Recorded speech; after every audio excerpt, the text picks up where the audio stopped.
The beginning. In the beginning, God created the heavens and the earth. Now the earth was formless and empty. Darkness was over the surface of the deep, and the Spirit of God was hovering over the waters. And God said, "Let there be light." And there was light. God saw that the light was good, and he separated the light from the darkness. God called the light day, and the darkness he called night. And there was evening, and there was morning, the first day. And God said, "Let there be a vault between the waters to separate water from water." So God made the vault, and separated the water under the vault from the water above it. And it was so. God called the vault sky. And there was evening, and there was morning, the second day. And God said, "Let the water under the sky be gathered to one place, and let dry ground appear." And it was so. God called the dry ground land, and the gathered waters he called seas. And God saw that it was good. Then God said, "Let the land produce vegetation, seed-bearing plants and trees on the land that bear fruit with seed in it, according to their various kinds." And it was so. The land produced vegetation, plants bearing seed according to their kinds, and trees bearing fruit with seed in it according to their kinds. And God saw that it was good. And there was evening, and there was morning, the third day. And God said, "Let there be lights in the vault of the sky to separate the day from the night, and let them serve as signs to mark sacred times, and days and years, and let them be lights in the vault of the sky to give light on the earth." And it was so. God made two great lights, the greater light to govern the day, and the lesser light to govern the night. He also made the stars. God set them in the vault of the sky to give light on the earth, to govern the day and the night, and to separate light from darkness. And God saw that it was good, and there was evening, and there was morning, the fourth day. And God said, "Let the water teem with living creatures, and let birds fly above the earth across the vault of the sky." So God created the great creatures of the sea, and every living thing with which the water teems and that moves about in it, according to their kinds, and every winged bird according to its kind. And God saw that it was good. God blessed them and said, "Be fruitful and increase in number, and fill the water in the seas, and let the birds increase on the earth." And there was evening, and there was morning, the fifth day. And God said, "Let the land produce living creatures according to their kinds, the livestock, the creatures that move along the ground, and the wild animals, each according to its kind." And it was so. God made the wild animals according to their kinds, the livestock according to their kinds, and all the creatures that move along the ground according to their kinds. And God saw that it was good. Then God said, "Let us make mankind in our image, in our likeness, so that they may rule over the fish in the sea and the birds in the sky, over the livestock and all the wild animals, and over all the creatures that move along the ground." So God created mankind in his own image. In the image of God he created them. Male and female he created them. God blessed them and said to them, "Be fruitful and increase in number. Fill the earth and subdue it. Rule over the fish in the sea and the birds in the sky, and over every living creature that moves on the ground." Then God said, "I give you every seed-bearing plant on the face of the whole earth, and every tree that has fruit with seed in it. They will be yours for food. And to all the beasts of the earth, and all the birds in the sky, and all the creatures that move along the ground, everything that has the breath of life in it, I give every green plant for food." And it was so. God saw all that he had made, and it was very good. And there was evening, and there was morning, the sixth day. Thus the heavens and the earth were completed in all their vast array. By the seventh day God had finished the work he had been doing. So, on the seventh day, he rested from all his work. Then God blessed the seventh day and made it holy, because on it he rested from all the work of creating that he had done. Adam and Eve. This is the account of the heavens and the earth when they were created, when the Lord God made the earth and the heavens.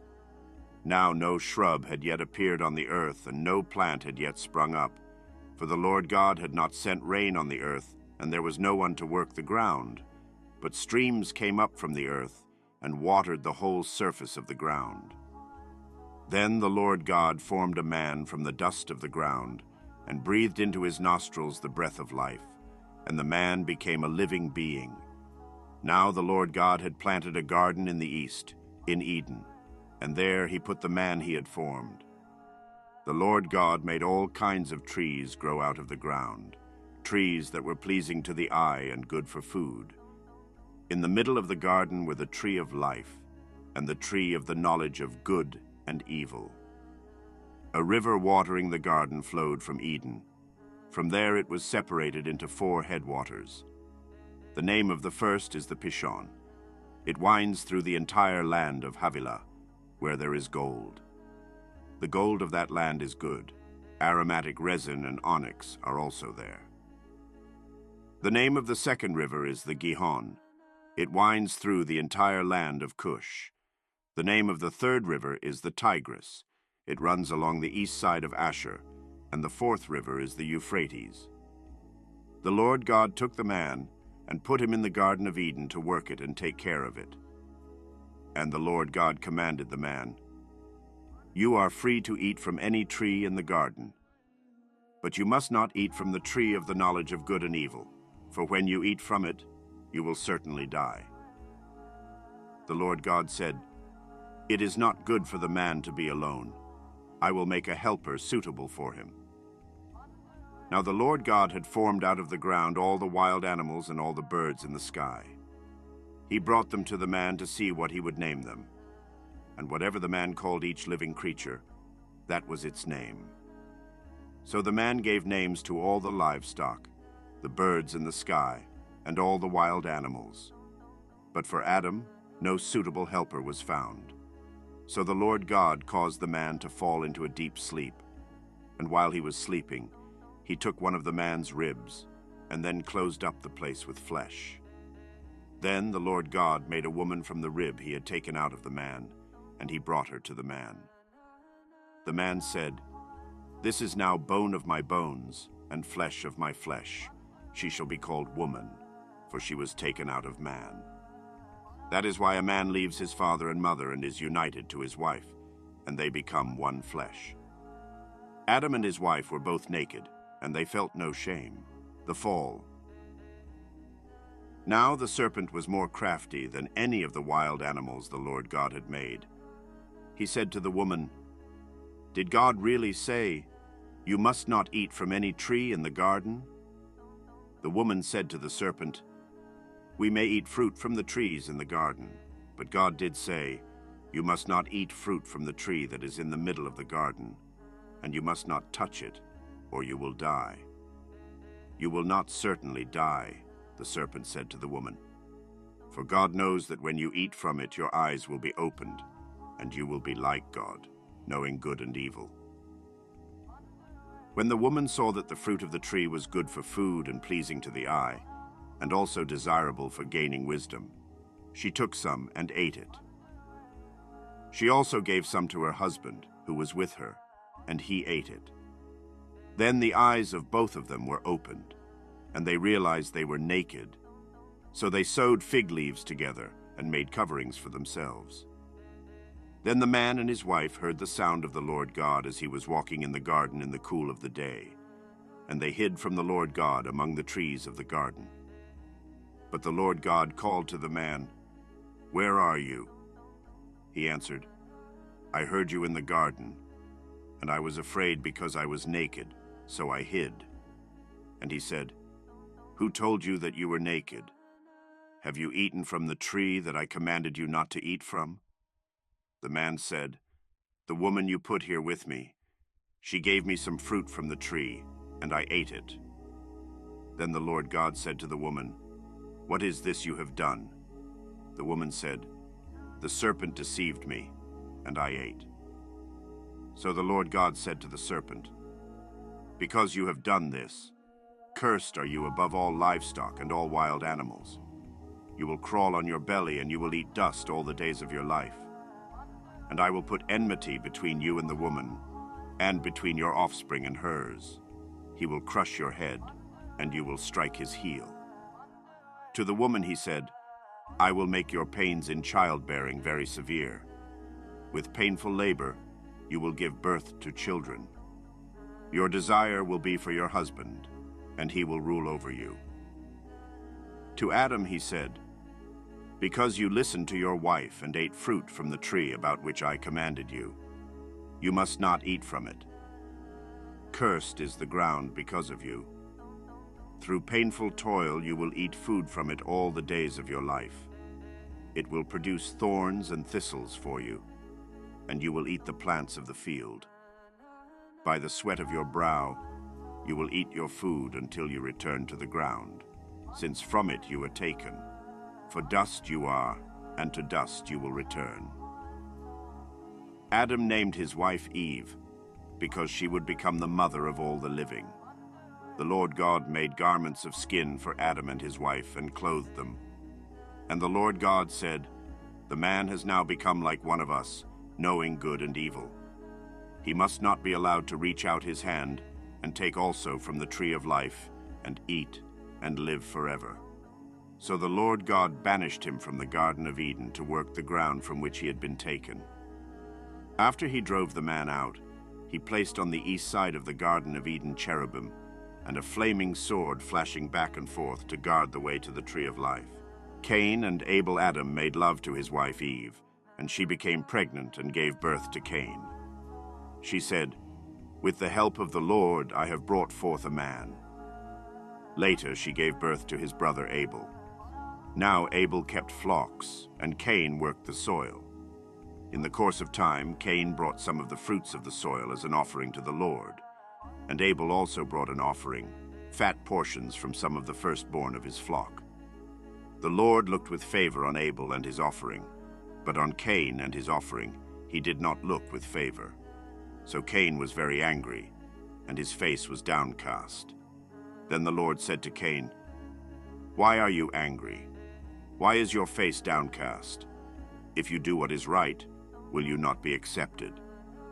But if you do not do what is right, sin is crouching at your door. It desires to have you, but you must rule over it. Now Cain said to his brother Abel, let's go out to the field. While they were in the field, Cain attacked his brother Abel and killed him. Then the Lord said to Cain, where is your brother Abel? I don't know, he replied. Am I my brother's keeper? The Lord said, what have you done? Listen, your brother's blood cries out to me from the ground. Now you are under a curse and driven from the ground, which opened its mouth to receive your brother's blood from your hand. When you work the ground, it will no longer yield its crops for you. You will be a restless wanderer on the earth. Cain said to the Lord, my punishment is more than I can bear. Today you are driving me from the land, and I will be hidden from your presence. I will be a restless wanderer on the earth, and whoever finds me will kill me. But the Lord said to him, not so. Anyone who kills Cain will suffer vengeance 7 times over. Then the Lord put a mark on Cain, so that no one who found him would kill him. So Cain went out from the Lord's presence and lived in the land of Nod, east of Eden. Cain made love to his wife, and she became pregnant and gave birth to Enoch. Cain was then building a city, and he named it after his son Enoch. To Enoch was born Irad, and Irad was the father of Mehujael, and Mehujael was the father of Methushael, and Methushael was the father of Lamech. Lamech married 2 women, one named Adah and the other Zillah. Adah gave birth to Jabal. He was the father of those who live in tents and raise livestock. His brother's name was Jubal. He was the father of all who play stringed instruments and pipes. Zillah also had a son, Tubal-Cain, who forged all kinds of tools out of bronze and iron. Tubal-Cain's sister was Naamah. Lamech said to his wives, Ada and Zillah, listen to me. Wives of Lamech, hear my words. I have killed a man for wounding me, a young man for injuring me. If Cain is avenged 7 times, then Lamech 77 times. Adam made love to his wife again, and she gave birth to a son and named him Seth, saying, God has granted me another child in place of Abel, since Cain killed him. Seth also had a son, and he named him Enosh. At that time, people began to call on the name of the Lord, from Adam to Noah. This is the written account of Adam's family line. When God created mankind, he made them in the likeness of God. He created them male and female and blessed them. And he named them mankind when they were created. When Adam had lived 130 years, he had a son in his own likeness, in his own image, and he named him Seth. After Seth was born, Adam lived 800 years and had other sons and daughters. Altogether, Adam lived a total of 930 years, and then he died. When Seth had lived 105 years, he became the father of Enosh. After he became the father of Enosh, Seth lived 807 years and had other sons and daughters. Altogether, Seth lived a total of 912 years, and then he died. When Enosh had lived 90 years, he became the father of Kenan. After he became the father of Kenan, Enosh lived 815 years and had other sons and daughters. Altogether, Enosh lived a total of 905 years, and then he died. When Kenan had lived 70 years, he became the father of Mahalalel. After he became the father of Mahalalel, Kenan lived 840 years and had other sons and daughters. Altogether, Kenan lived a total of 910 years, and then he died. When Mahalalel had lived 65 years, he became the father of Jared. After he became the father of Jared, Mahalalel lived 830 years and had other sons and daughters. Altogether, Mahalalel lived a total of 895 years, and then he died. When Jared had lived 162 years, he became the father of Enoch. After he became the father of Enoch, Jared lived 800 years and had other sons and daughters. Altogether, Jared lived a total of 962 years, and then he died. When Enoch had lived 65 years, he became the father of Methuselah. After he became the father of Methuselah, Enoch walked faithfully with God 300 years and had other sons and daughters. Altogether, Enoch lived a total of 365 years. Enoch walked faithfully with God. Then he was no more, because God took him away. When Methuselah had lived 187 years, he became the father of Lamech. After he became the father of Lamech, Methuselah lived 782 years and had other sons and daughters. Altogether, Methuselah lived a total of 969 years, and then he died. When Lamech had lived 182 years, he had a son.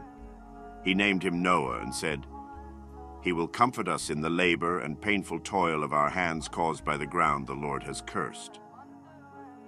After Noah was born, Lamech lived 595 years and had other sons and daughters. Altogether, Lamech lived a total of 777 years, and then he died. After Noah was 500 years old, he became the father of Shem, Ham, and Japheth. Wickedness in the world. When human beings began to increase in number on the earth and daughters were born to them, the sons of God saw that the daughters of humans were beautiful, and they married any of them they chose. Then the Lord said, "My spirit will not contend with humans forever, for they are mortal. Their days will be 120 years. The Nephilim were on the earth in those days, and also afterward, when the sons of God went to the daughters of humans and had children by them. They were the heroes of old, men of renown. The Lord saw how great the wickedness of the human race had become on the earth, and that every inclination of the thoughts of the human heart was only evil all the time. The Lord regretted that he had made human beings on the earth, and his heart was deeply troubled. So the Lord said, I will wipe from the face of the earth the human race I have created, and with them the animals, the birds, and the creatures that move along the ground, for I regret that I have made them. But Noah found favor in the eyes of the Lord. Noah and the flood. This is the account of Noah and his family. Noah was a righteous man, blameless among the people of his time, and he walked faithfully with God. Noah had 3 sons, Shem, Ham, and Japheth. Now the earth was corrupt in God's sight and was full of violence. God saw how corrupt the earth had become, for all the people on earth had corrupted their ways. So God said to Noah, I am going to put an end to all people, for the earth is filled with violence because of them. I am surely going to destroy both them and the earth. So make yourself an ark of cypress wood. Make rooms in it, and coat it with pitch inside and out. This is how you are to build it. The ark is to be 300 cubits long, 50 cubits wide, and 30 cubits high. Make a roof for it, leaving below the roof an opening 1 cubit high all around. Put a door in the side of the ark, and make lower, middle, and upper decks. I am going to bring floodwaters on the earth to destroy all life under the heavens, every creature that has the breath of life in it. Everything on earth will perish, but I will establish my covenant with you, and you will enter the ark, you and your sons and your wife, and your sons' wives with you. You are to bring into the ark 2 of all living creatures, male and female, to keep them alive with you. 2 of every kind of bird, of every kind of animal, and of every kind of creature that moves along the ground will come to you to be kept alive. You are to take every kind of food that is to be eaten and store it away as food for you and for them. Noah did everything just as God commanded him. The Lord then said to Noah, Go into the ark, you and your whole family, because I have found you righteous in this generation. Take with you 7 pairs of every kind of clean animal, a male and its mate, and 1 pair of every kind of unclean animal, a male and its mate, and also 7 pairs of every kind of bird, male and female, to keep their various kinds alive throughout the earth. 7 days from now, I will send rain on the earth for 40 days and 40 nights, and I will wipe from the face of the earth every living creature I have made. And Noah did all that the Lord commanded him. Noah was 600 years old when the floodwaters came on the earth. And Noah and his sons and his wife and his sons' wives entered the ark to escape the waters of the flood. Pairs of clean and unclean animals, of birds, and of all creatures that move along the ground, male and female, came to Noah and entered the ark, as God had commanded Noah. And after the 7 days the floodwaters came on the earth. In the 600th year of Noah's life, on the 17th day of the 2nd month. On that day, all the springs of the great deep burst forth, and the floodgates of the heavens were opened, and rain fell on the earth 40 days and 40 nights. On that very day, Noah and his sons, Shem, Ham, and Japheth, together with his wife and the wives of his 3 sons, entered the ark. They had with them every wild animal according to its kind, all livestock according to their kinds, every creature that moves along the ground according to its kind, and every bird according to its kind, everything with wings. Pairs of all creatures that have the breath of life in them came to Noah and entered the ark. The animals going in were male and female of every living thing, as God had commanded Noah. Then the Lord shut him in. For 40 days the flood kept coming on the earth, and as the waters increased, they lifted the ark high above the earth. The waters rose and increased greatly on the earth, and the ark floated on the surface of the water. They rose greatly on the earth, and all the high mountains under the entire heavens were covered. The waters rose and covered the mountains to a depth of more than 15 cubits. Every living thing that moved on land perished: birds, livestock, wild animals, all the creatures that swarm over the earth, and all mankind. Everything on dry land that had the breath of life in its nostrils died. Every living thing on the face of the earth was wiped out. People and animals and the creatures that move along the ground and the birds were wiped from the earth. Only Noah was left, and those with him in the ark. The waters flooded the earth for 150 days. But God remembered Noah and all the wild animals and the livestock that were with him in the ark, and he sent a wind over the earth, and the waters receded. Now the springs of the deep and the floodgates of the heavens had been closed, and the rain had stopped falling from the sky. The water receded steadily from the earth. At the end of the 150 days, the water had gone down, and on the 17th day of the 7th month, the ark came to rest on the mountains of Ararat. The waters continued to recede until the 10th month, and on the first day of the 10th month, the tops of the mountains became visible. After 40 days, Noah opened a window he had made in the ark and sent out a raven, and it kept flying back and forth until the water had dried up from the earth. Then he sent out a dove to see if the water had receded from the surface of the ground. But the dove could find nowhere to perch, because there was water over all the surface of the earth. So it returned to Noah in the ark. He reached out his hand and took the dove and brought it back to himself in the ark. He waited 7 more days, and again sent out the dove from the ark. When the dove returned to him in the evening, there in its beak was a freshly plucked olive leaf.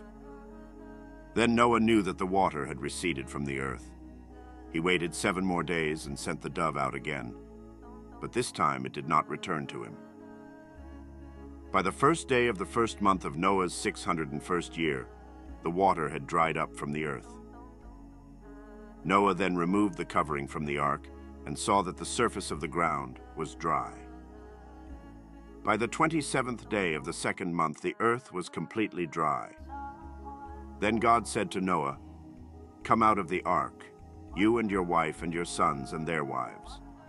Bring out every kind of living creature that is with you, the birds, the animals, and all the creatures that move along the ground, so they can multiply on the earth and be fruitful and increase in number on it." So Noah came out, together with his sons and his wife, and his sons' wives. All the animals and all the creatures that move along the ground and all the birds, everything that moves on land, came out of the ark, one kind after another. Then Noah built an altar to the Lord, and taking some of all the clean animals and clean birds, he sacrificed burnt offerings on it. The Lord smelled the pleasing aroma and said in his heart, "Never again will I curse the ground because of humans, even though every inclination of the human heart is evil from childhood. And never again will I destroy all living creatures as I have done. As long as the earth endures, seed time and harvest, cold and heat, summer and winter, day and night will never cease." Then God blessed Noah and his sons, saying to them, "Be fruitful and increase in number and fill the earth. The fear and dread of you will fall on all the beasts of the earth, and on all the birds in the sky, on every creature that moves along the ground, and on all the fish in the sea. They are given into your hands. Everything that lives and moves about will be food for you. Just as I gave you the green plants, I now give you everything. But you must not eat meat that has its lifeblood still in it. And for your lifeblood, I will surely demand an accounting. I will demand an accounting from every animal, and from each human being too. I will demand an accounting for the life of another human being. Whoever sheds human blood, by humans shall their blood be shed. For in the image of God has God made mankind. As for you, be fruitful and increase in number. Multiply on the earth and increase upon it." Then God said to Noah and to his sons with him, "I now establish my covenant with you and with your descendants after you, and with every living creature that was with you, the birds, the livestock, and all the wild animals, all those that came out of the ark with you, every living creature on earth. I establish my covenant with you. Never again will all life be destroyed by the waters of a flood. Never again will there be a flood to destroy the earth." And God said, This is the sign of the covenant I am making between me and you and every living creature with you, a covenant for all generations to come. I have set my rainbow in the clouds, and it will be the sign of the covenant between me and the earth. Whenever I bring clouds over the earth and the rainbow appears in the clouds, I will remember my covenant between me and you and all living creatures of every kind. Never again will the waters become a flood to destroy all life. Whenever the rainbow appears in the clouds, I will see it and remember the everlasting covenant between God and all living creatures of every kind on the earth. So God said to Noah, "This is the sign of the covenant I have established between me and all life on the earth." The sons of Noah who came out of the ark were Shem, Ham, and Japheth. Ham was the father of Canaan. These were the 3 sons of Noah, and from them came the people who were scattered over the whole earth. Noah, a man of the soil, proceeded to plant a vineyard. When he drank some of its wine, he became drunk and lay uncovered inside his tent. Ham, the father of Canaan, saw his father naked and told his 2 brothers outside.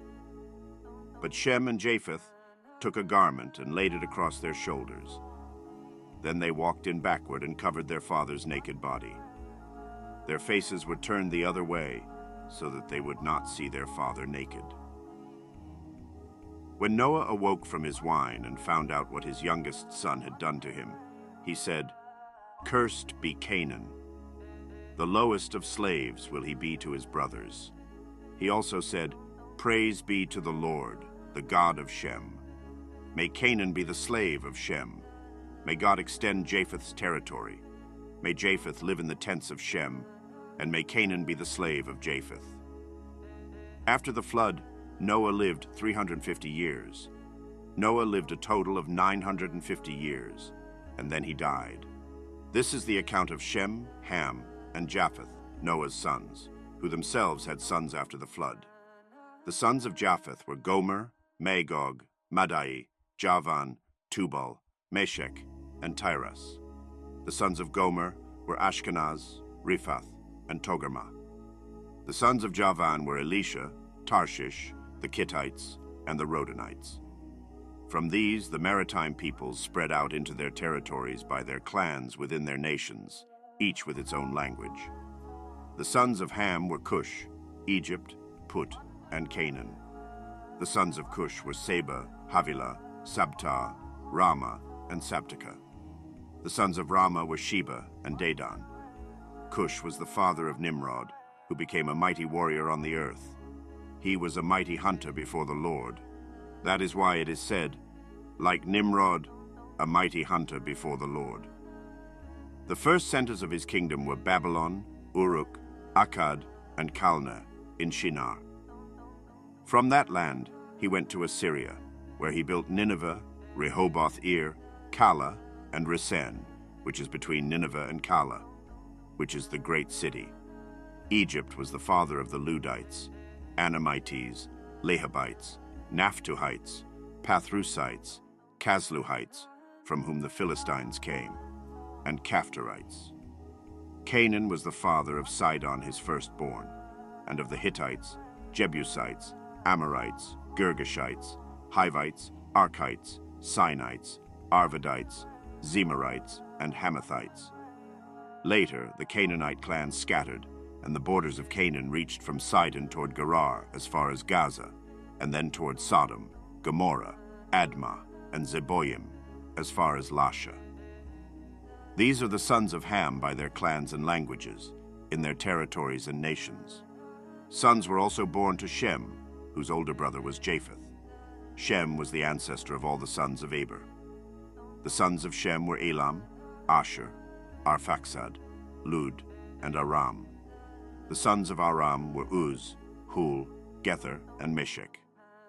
Arphaxad was the father of Shelah, and Shelah the father of Eber. 2 sons were born to Eber. One was named Peleg, because in his time the earth was divided. His brother was named Joktan. Joktan was the father of Almodad, Shelef, Hazarmaveth, Jerah, Hadoram, Uzal, Diklah, Obal, Abimael, Sheba, Ophir, Havilah, and Jobab. All these were sons of Joktan. The region where they lived stretched from Mesha towards Sephar, in the eastern hill country.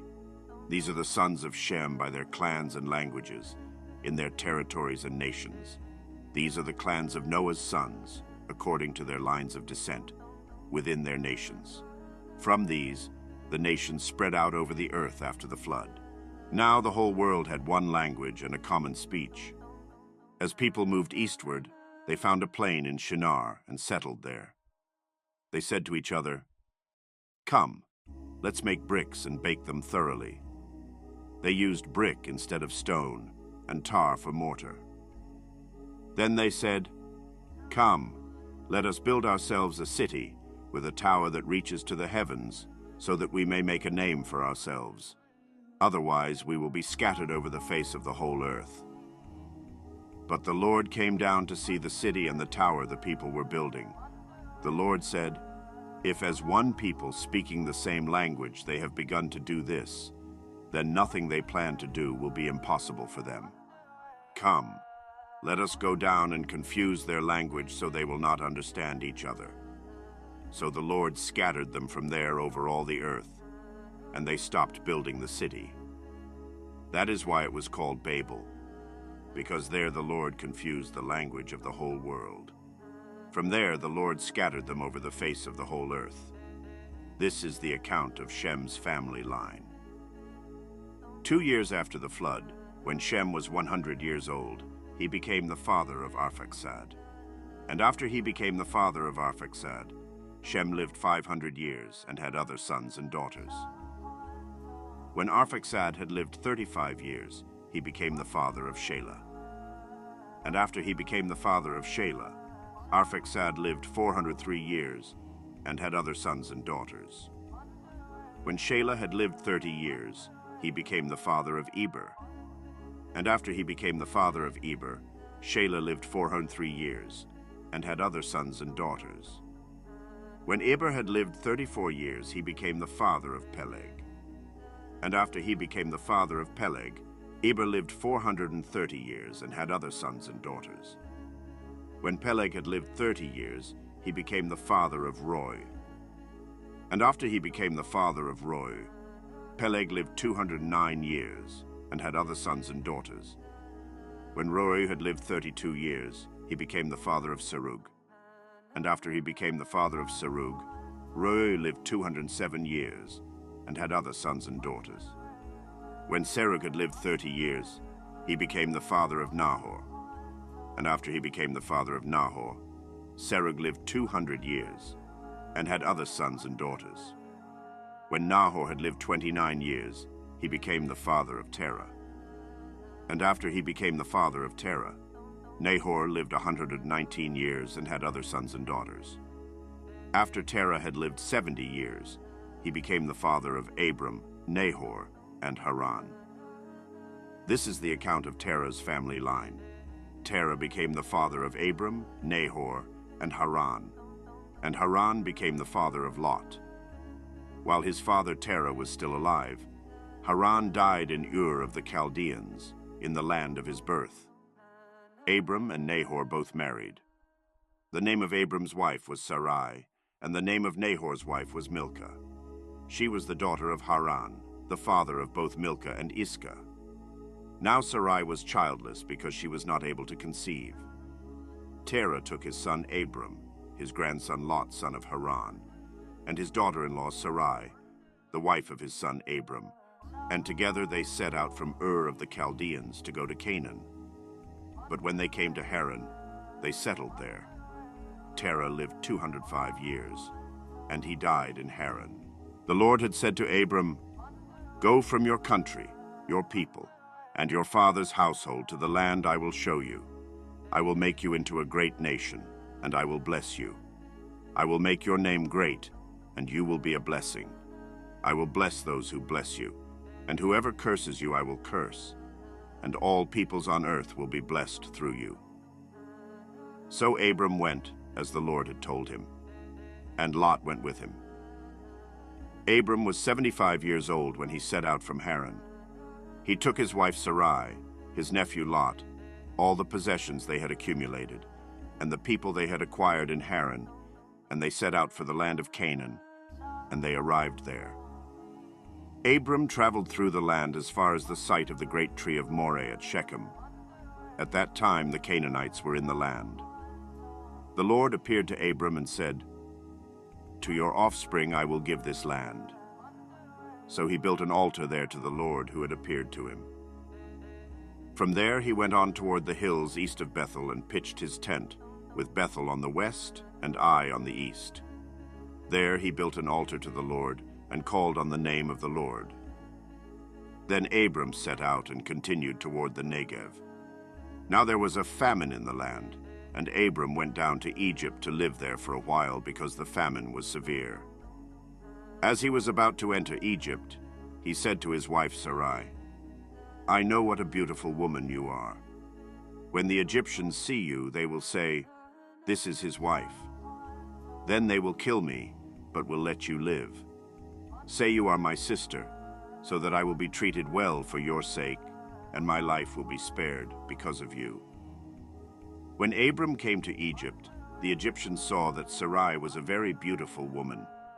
And when Pharaoh's officials saw her, they praised her to Pharaoh, and she was taken into his palace. He treated Abram well for her sake, and Abram acquired sheep and cattle, male and female donkeys, male and female servants and camels. But the Lord inflicted serious diseases on Pharaoh and his household because of Abram's wife Sarai. So Pharaoh summoned Abram. "What have you done to me?" he said. "Why didn't you tell me she was your wife? Why did you say, 'She is my sister,' so that I took her to be my wife? Now then, here is your wife. Take her and go." Then Pharaoh gave orders about Abram to his men, and they sent him on his way, with his wife and everything he had. So Abram went up from Egypt to the Negev, with his wife and everything he had, and Lot went with him. Abram had become very wealthy in livestock and in silver and gold. From the Negev, he went from place to place until he came to Bethel, to the place between Bethel and Ai, where his tent had been earlier, and where he had first built an altar. There Abram called on the name of the Lord. Now Lot, who was moving about with Abram, also had flocks and herds and tents. But the land could not support them while they stayed together, for their possessions were so great that they were not able to stay together. And quarreling arose between Abram's herders and Lot's. The Canaanites and Perizzites were also living in the land at that time. So Abram said to Lot, "Let's not have any quarreling between you and me, or between your herders and mine, for we are close relatives. Is not the whole land before you? Let's part company.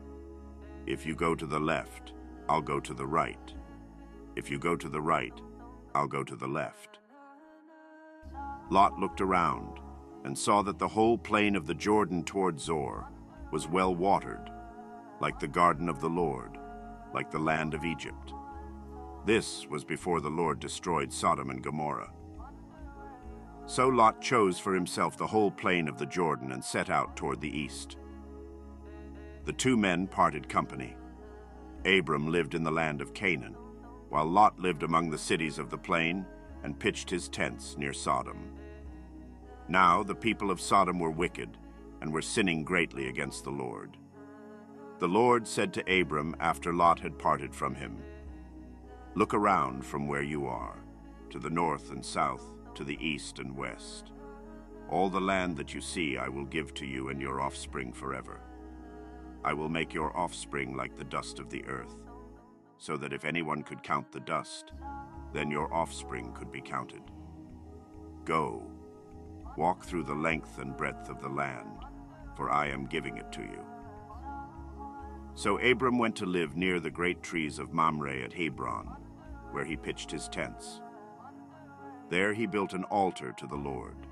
At the time when Amraphel was king of Shinar, Arioch king of Elasar, Kedorlaomer king of Elam, and Tidal king of Goyim, these kings went to war against Bera, king of Sodom, Bersha king of Gomorrah, Shinab king of Admah, Shemeber king of Zeboyim, and the king of Bela, that is, Zoar. All these latter kings joined forces in the valley of Siddim, that is, the Dead Sea Valley. For 12 years they had been subject to Kedorlaomer, but in the 13th year they rebelled. In the 14th year, Kedorlaomer and the kings allied with him went out and defeated the Rephites in Ashtaroth Karnaim, the Zuzites in Ham, the Emites in Shaveh Kiriathaim, and the Horites in the hill country of Seir, as far as El Paran near the desert. Then they turned back and went to En Mishpat, that is Kadesh, and they conquered the whole territory of the Amalekites, as well as the Amorites who were living in Hazazon Tamar. Then the king of Sodom, the king of Gomorrah, the king of Admah, the king of Zeboim, and the king of Bela, that is Zoar, marched out and drew up their battle lines in the valley of Siddim against Kedorlaomer, king of Elam, Tidal, king of Goyim, Amraphel, king of Shinar, and Arioch, king of Elasar, 4 kings against 5. Now the valley of Siddim was full of tar pits, and when the kings of Sodom and Gomorrah fled, some of the men fell into them, and the rest fled to the hills. The 4 kings seized all the goods of Sodom and Gomorrah and all their food. Then they went away. They also carried off Abram's nephew Lot and his possessions, since he was living in Sodom. A man who had escaped came and reported this to Abram the Hebrew.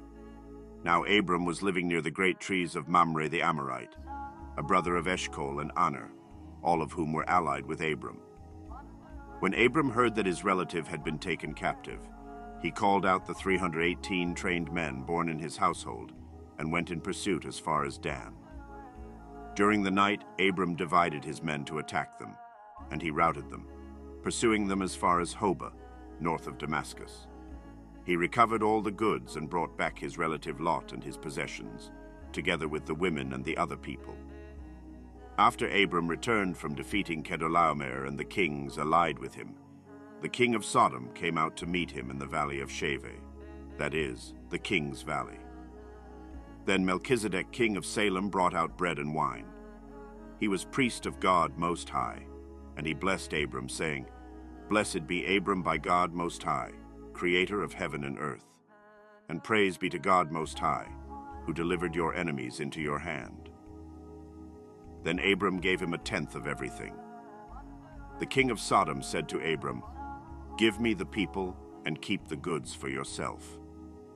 But Abram said to the king of Sodom, "With raised hand I have sworn an oath to the Lord, God Most High, creator of heaven and earth, that I will accept nothing belonging to you, not even a thread or the strap of a sandal, so that you will never be able to say, 'I made Abram rich.'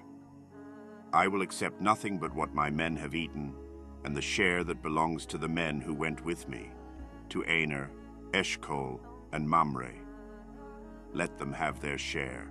After this, the word of the Lord came to Abram in a vision. "Do not be afraid, Abram. I am your shield, your very great reward." But Abram said, "Sovereign Lord, what can you give me since I remain childless, and the one who will inherit my estate is Eliezer of Damascus?" And Abram said, "You have given me no children, so a servant in my household will be my heir." Then the word of the Lord came to him. "This man will not be your heir, but a son who is your own flesh and blood will be your heir." He took him outside and said, "Look up at the sky and count the stars, if indeed you can count them." Then he said to him, "So shall your offspring be." Abram believed the Lord, and he credited it to him as righteousness. He also said to him, "I am the Lord who brought you out of Ur of the Chaldeans to give you this land to take possession of it." But Abram said, "Sovereign Lord, how can I know that I will gain possession of it?" So the Lord said to him, "Bring me a heifer, a goat, and a ram, each 3 years old, along with a dove and a young pigeon." Abram brought all these to him, cut them in 2, and arranged the halves opposite each other. The birds, however, he did not cut in half. Then birds of prey came down on the carcasses, but Abram drove them away. As the sun was setting, Abram fell into a deep sleep, and a thick and dreadful darkness came over him. Then the Lord said to him, Know for certain that for 400 years your descendants will be strangers in a country not their own, and that they will be enslaved and mistreated there. But I will punish the nation they serve as slaves, and afterward they will come out with great possessions. You, however, will go to your ancestors in peace and be buried at a good old age. In the 4th generation, your descendants will come back here, for the sin of the Amorites has not yet reached its full measure. When the sun had set and darkness had fallen, a smoking firepot with a blazing torch appeared and passed between the pieces.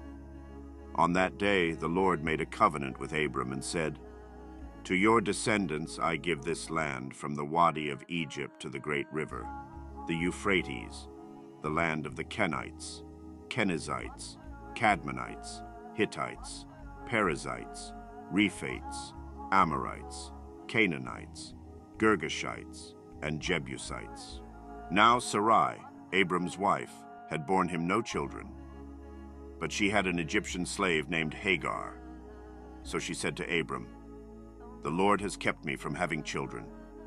Go, sleep with my slave. Perhaps I can build a family through her." Abram agreed to what Sarai said. So after Abram had been living in Canaan 10 years, Sarai, his wife, took her Egyptian slave Hagar and gave her to her husband to be his wife. He slept with Hagar, and she conceived. When she knew she was pregnant, she began to despise her mistress. Then Sarai said to Abram, "You are responsible for the wrong I am suffering. I put my slave in your arms, and now that she knows she is pregnant, she despises me. May the Lord judge between you and me." "Your slave is in your hands," Abram said. "Do with her whatever you think best." Then Sarai mistreated Hagar, so she fled from her. The angel of the Lord found Hagar near a spring in the desert. It was the spring that is beside the road to Shur. And he said, "Hagar, slave of Sarai, where have you come from, and where are you going?" "I'm running away from my mistress Sarai," she answered. Then the angel of the Lord told her, "Go back to your mistress and submit to her." The angel added, "I will increase your descendants so much that they will be too numerous to count." The angel of the Lord also said to her, "You are now pregnant, and you will give birth to a son. You shall name him Ishmael, for the Lord has heard of your misery. He will be a wild donkey of a man. His hand will be against everyone and everyone's hand against him, and he will live in hostility toward all his brothers." She gave this name to the Lord who spoke to her. "You are the God who sees me," for she said, "I have now seen the one who sees me." That is why the well was called Bir Lahai Roi. It is still there, between Kadesh and Bered. So Hagar bore Abram a son, and Abram gave the name Ishmael to the son she had borne. Abram was 86 years old when Hagar bore him Ishmael. When Abram was 99 years old, the Lord appeared to him and said, "I am God Almighty. Walk before me faithfully and be blameless. Then I will make my covenant between me and you, and will greatly increase your numbers." Abram fell face down, and God said to him, "As for me, this is my covenant with you. You will be the father of many nations. No longer will you be called Abram. Your name will be Abraham, for I have made you a father of many nations. I will make you very fruitful. I will make nations of you, and kings will come from you. I will establish my covenant as an everlasting covenant between me and you and your descendants after you for the generations to come, to be your God and the God of your descendants after you. The whole land of Canaan, where you now reside as a foreigner, I will give as an everlasting possession to you and your descendants after you, and I will be their God." Then God said to Abraham, "As for you, you must keep my covenant, you and your descendants after you for the generations to come. This is my covenant with you and your descendants after you, the covenant you are to keep. Every male among you shall be circumcised. You are to undergo circumcision, and it will be the sign of the covenant between me and you. For the generations to come, every male among you who is 8 days old must be circumcised, including those born in your household or bought with money from a foreigner, those who are not your offspring. Whether born in your household or bought with your money, they must be circumcised. My covenant in your flesh is to be an everlasting covenant. Any uncircumcised male who has not been circumcised in the flesh will be cut off from his people. He has broken my covenant. God also said to Abraham, "As for Sarai, your wife, you are no longer to call her Sarai. Her name will be Sarah. I will bless her and will surely give you a son by her. I will bless her so that she will be the mother of nations. Kings of peoples will come from her." Abraham fell face down. He laughed and said to himself, "Will a son be born to a man 100 years old? Will Sarah bear a child at the age of 90? And Abraham said to God, "If only Ishmael might live under your blessing." Then God said, "Yes, but your wife Sarah will bear you a son, and you will call him Isaac. I will establish my covenant with him as an everlasting covenant for his descendants after him. And as for Ishmael, I have heard you. I will surely bless him. I will make him fruitful and will greatly increase his numbers. He will be the father of 12 rulers, and I will make him into a great nation. But my covenant I will establish with Isaac, whom Sarah will bear to you by this time next year." When he had finished speaking with Abraham, God went up from him. On that very day, Abraham took his son Ishmael and all those born in his household, or bought with his money, every male in his household, and circumcised them, as God told him. Abraham was 99 years old when he was circumcised, and his son Ishmael was 13. Abraham and his son Ishmael were both circumcised on that very day, and every male in Abraham's household, including those born in his household or bought from a foreigner, was circumcised with him. The Lord appeared to Abraham near the great trees of Mamre, while he was sitting at the entrance to his tent in the heat of the day. Abraham looked up and saw 3 men standing nearby. When he saw them, he hurried from the entrance of his tent to meet them and bowed low to the ground. He said, "If I have found favor in your eyes, my lord, do not pass your servant by. Let a little water be brought, and then you may all wash your feet and rest under this tree. Let me get you something to eat, so you can be refreshed and then go on your way, now that you have come to your servant." "Very well," they answered. "Do as you say." So Abraham hurried into the tent to Sarah. "Quick," he said, "get 3 seahs of the finest flour and knead it and bake some bread." Then he ran to the herd and selected a choice, tender calf, and gave it to a servant, who hurried to prepare it. He then brought some curds and milk and the calf that had been prepared, and set these before them. While they ate, he stood near them under a tree. "Where is your wife Sarah?" they asked him. "There in the tent," he said. Then one of them said, "I will surely return to you about this time next year, and Sarah, your wife, will have a son." Now Sarah was listening at the entrance to the tent, which was behind him. Abraham and Sarah were already very old, and Sarah was past the age of childbearing. So Sarah laughed to herself as she thought, "After I am worn out and my Lord is old, will I now have this pleasure?" Then the Lord said to Abraham, "Why did Sarah laugh and say, 'Will I really have a child now that I am old?' Is anything too hard for the Lord? I will return to you at the appointed time next year, and Sarah will have a son." Sarah was afraid, so she lied and said, "I did not laugh." But he said, "Yes, you did laugh."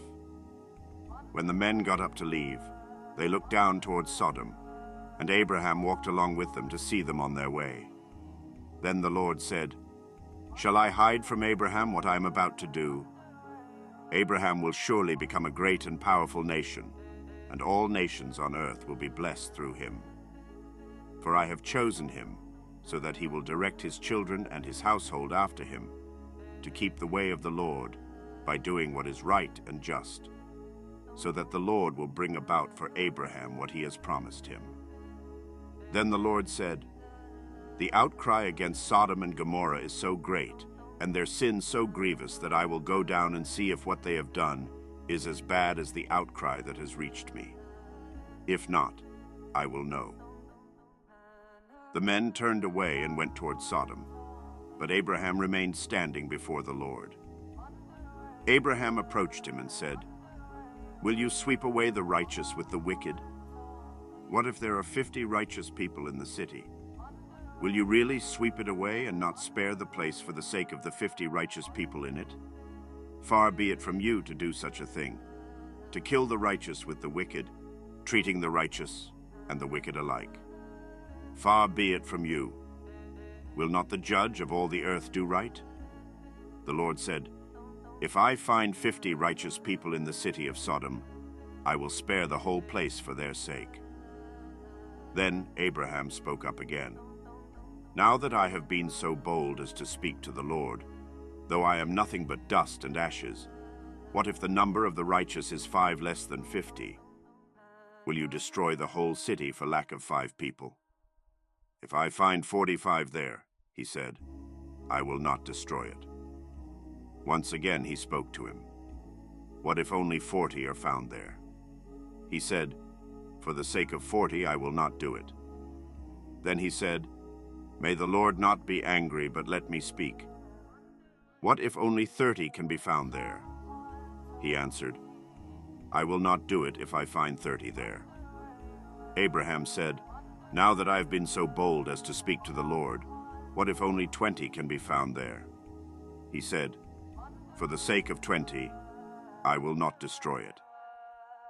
Then he said, "May the Lord not be angry, but let me speak just once more. What if only 10 can be found there?" He answered, "For the sake of 10, I will not destroy it." When the Lord had finished speaking with Abraham, he left, and Abraham returned home. The 2 angels arrived at Sodom in the evening, and Lot was sitting in the gateway of the city. When he saw them, he got up to meet them and bowed down with his face to the ground. "My lords," he said, "please turn aside to your servant's house. You can wash your feet and spend the night and then go on your way early in the morning." "No," they answered, "we will spend the night in the square." But he insisted so strongly that they did go with him and entered his house. He prepared a meal for them, baking bread without yeast, and they ate. Before they had gone to bed, all the men from every part of the city of Sodom, both young and old, surrounded the house. They called to Lot, "Where are the men who came to you tonight? Bring them out to us so that we can have sex with them."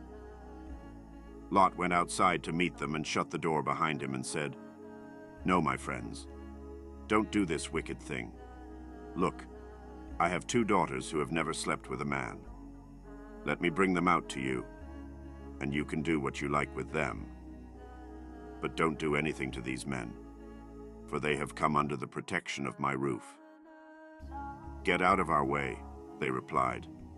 "This fellow came here as a foreigner, and now he wants to play the judge.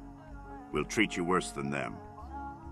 They kept bringing pressure on Lot and moved forward to break down the door.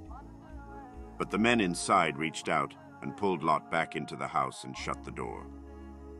Then they struck the men who were at the door of the house, young and old, with blindness so that they could not find the door. The 2 men said to Lot, "Do you have anyone else here?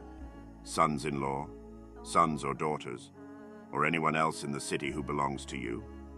Get them out of here, because we are going to destroy this place. The outcry to the Lord against its people is so great that he has sent us to destroy it." So Lot went out and spoke to his sons-in-law, who were pledged to marry his daughters. He said, "Hurry and get out of this place, because the Lord is about to destroy the city."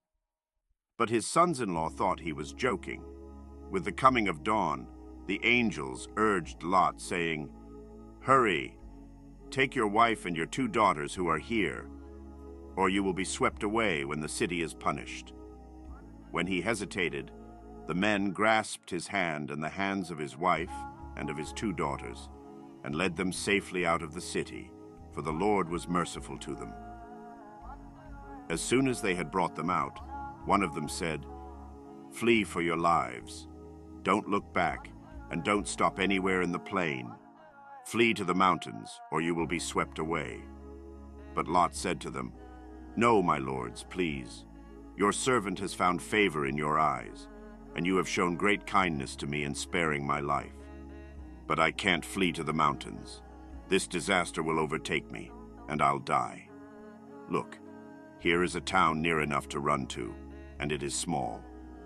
Let me flee to it. It is very small, isn't it? Then my life will be spared." He said to him, "Very well, I will grant this request too. I will not overthrow the town you speak of, but flee there quickly, because I cannot do anything until you reach it." That is why the town was called Zoar. By the time Lot reached Zoar, the sun had risen over the land. Then the Lord rained down burning sulfur on Sodom and Gomorrah, from the Lord out of the heavens.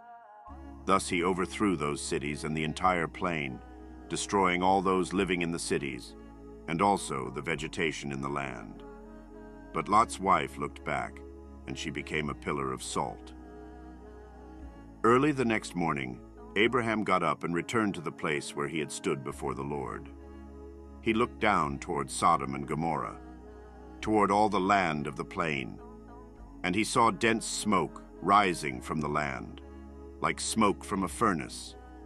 So when God destroyed the cities of the plain, he remembered Abraham, and he brought Lot out of the catastrophe that overthrew the cities where Lot had lived. Lot and his 2 daughters left Zoar and settled in the mountains, for he was afraid to stay in Zoar. He and his 2 daughters lived in a cave. One day the older daughter said to the younger, "Our father is old, and there is no man around here to give us children, as is the custom all over the earth. Let's get our father to drink wine and then sleep with him and preserve our family line through our father." That night they got their father to drink wine, and the older daughter went in and slept with him. He was not aware of it when she lay down or when she got up. The next day the older daughter said to the younger, "Last night I slept with my father. Let's get him to drink wine again tonight, and you go in and sleep with him so we can preserve our family line through our father." So they got their father to drink wine that night also, and the younger daughter went in and slept with him. Again he was not aware of it when she lay down or when she got up. So both of Lot's daughters became pregnant by their father. The older daughter had a son, and she named him Moab. He is the father of the Moabites of today. The younger daughter also had a son, and she named him Ben-Ami. He is the father of the Ammonites of today. Now Abraham moved on from there into the region of the Negev and lived between Kadesh and Shur. For a while he stayed in Gerar, and there Abraham said of his wife Sarah, "She is my sister." Then Abimelech, king of Gerar, sent for Sarah and took her. But God came to Abimelech in a dream one night and said to him, "You are as good as dead because of the woman you have taken. She is a married woman." Now Abimelech had not gone near her. So he said, "Lord, will you destroy an innocent nation? Did he not say to me, 'She is my sister'? And didn't she also say, 'He is my brother'? I have done this with a clear conscience and clean hands." Then God said to him in the dream, "Yes, I know you did this with a clear conscience, and so I have kept you from sinning against me. That is why I did not let you touch her. Now return the man's wife, for he is a prophet, and he will pray for you and you will live. But if you do not return her, you may be sure that you and all who belong to you will die." Early the next morning, Abimelech summoned all his officials, and when he told them all that had happened, they were very much afraid. Then Abimelech called Abraham in and said, "What have you done to us? How have I wronged you that you have brought such great guilt upon me and my kingdom? You have done things to me that should never be done." And Abimelech asked Abraham, "What was your reason for doing this?" Abraham replied, "I said to myself, there is surely no fear of God in this place, and they will kill me because of my wife. Besides, she really is my sister, the daughter of my father, though not of my mother. And she became my wife. And when God had me wander from my father's household, I said to her, 'This is how you can show your love to me. Everywhere we go, say of me, he is my brother.' Then Abimelech brought sheep and cattle and male and female slaves and gave them to Abraham, and he returned Sarah his wife to him. And Abimelech said, 'My land is before you. Live wherever you like.' To Sarah he said, 'I am giving your brother 1,000 shekels of silver. This is to cover the offense against you before all who are with you. You are completely vindicated.' Then Abraham prayed to God, and God healed Abimelech, his wife, and his female slaves so they could have children again, for the Lord had kept all the women in Abimelech's household from conceiving because of Abraham's wife Sarah. Now the Lord was gracious to Sarah as he had said, and the Lord did for Sarah what he had promised. Sarah became pregnant and bore a son to Abraham in his old age, at the very time God had promised him. Abraham gave the name Isaac to the son Sarah bore him. When his son Isaac was 8 days old, Abraham circumcised him, as God commanded him. Abraham was 100 years old when his son Isaac was born to him. Sarah said, "God has brought me laughter, and everyone who hears about this will laugh with me." And she added, "Who would have said to Abraham that Sarah would nurse children? Yet I have borne him a son in his old age." The child grew and was weaned, and on the day Isaac was weaned, Abraham held a great feast. But Sarah saw that the son whom Hagar the Egyptian had borne to Abraham was mocking, and she said to Abraham, "Get rid of that slave woman and her son, for that woman's son will never share in the inheritance with my son Isaac." The matter distressed Abraham greatly because it concerned his son. But God said to him, "Do not be so distressed about the boy and your slave woman. Listen to whatever Sarah tells you, because it is through Isaac that your offspring will be reckoned. I will make the son of the slave into a nation also, because he is your offspring." Early the next morning, Abraham took some food and a skin of water and gave them to Hagar. He set them on her shoulders and then sent her off with the boy. She went on her way and wandered in the desert of Beersheba. When the water in the skin was gone, she put the boy under one of the bushes. Then she went off and sat down about a bowshot away, for she thought, "I cannot watch the boy die." And as she sat there, she began to sob. God heard the boy crying, and the angel of God called to Hagar from heaven and said to her, "What is the matter, Hagar? Do not be afraid. God has heard the boy crying as he lies there. Lift the boy up and take him by the hand, for I will make him into a great nation." Then God opened her eyes, and she saw a well of water. So she went and filled the skin with water and gave the boy a drink. God was with the boy as he grew up. He lived in the desert and became an archer. While he was living in the desert of Paran, his mother got a wife for him from Egypt. At that time, Abimelech and Phicol, the commander of his forces, said to Abraham, "God is with you in everything you do. Now swear to me here before God that you will not deal falsely with me or my children or my descendants. Show to me in the country where you now reside as a foreigner the same kindness I have shown to you." Abraham said, "I swear it." Then Abraham complained to Abimelech about a well of water that Abimelech's servants had seized. But Abimelech said, "I don't know who has done this. You did not tell me, and I heard about it only today." So Abraham brought sheep and cattle and gave them to Abimelech, and the two men made a treaty. Abraham set apart 7 ewe lambs from the flock, and Abimelech asked Abraham, "What is the meaning of these 7 ewe lambs you have set apart by themselves?" He replied, "Accept these 7 lambs from my hand as a witness that I dug this well."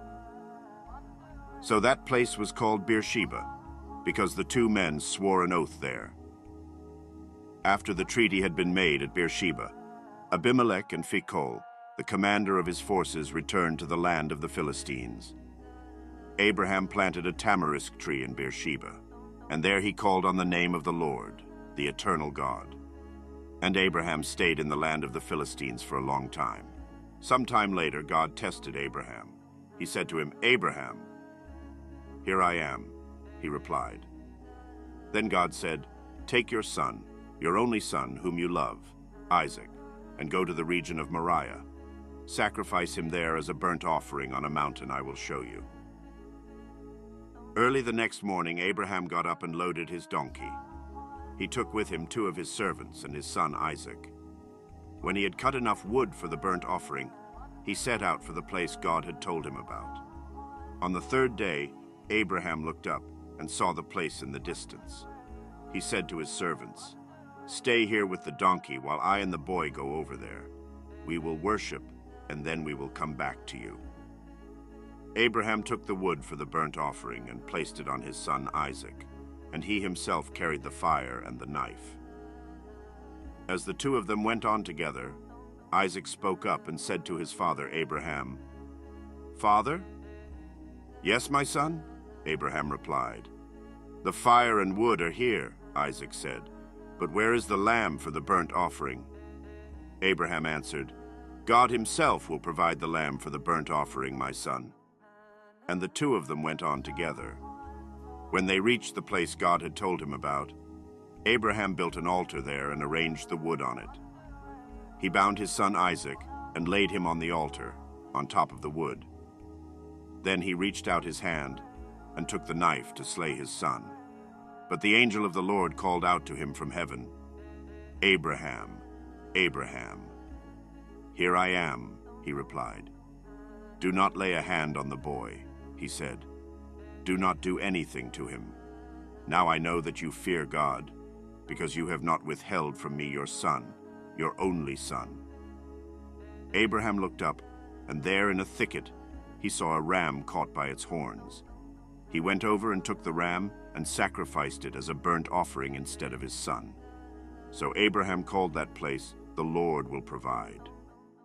And to this day it is said, "On the mountain of the Lord it will be provided." The angel of the Lord called to Abraham from heaven a second time and said, "I swear by myself, declares the Lord, that because you have done this and have not withheld your son, your only son, I will surely bless you and make your descendants as numerous as the stars in the sky and as the sand on the seashore. Your descendants will take possession of the cities of their enemies, and through your offspring all nations on earth will be blessed, because you have obeyed me." Then Abraham returned to his servants, and they set off together for Beersheba. And Abraham stayed in Beersheba. Sometime later, Abraham was told, "Milcah is also a mother. She has borne sons to your brother Nahor, Uz the firstborn, Buz his brother, Kemuel, the father of Aram, Kesed, Hazo, Pildash, Jidlaph, and Bethuel. Bethuel became the father of Rebekah. Milcah bore these 8 sons to Abraham's brother Nahor. His concubine, whose name was Reumah, also had sons, Tebah, Gaham, Tahash, and Maacah. Sarah lived to be 127 years old. She died at Kiriath Arba, that is Hebron, in the land of Canaan. And Abraham went to mourn for Sarah and to weep over her. Then Abraham rose from beside his dead wife and spoke to the Hittites. He said, "I am a foreigner and stranger among you.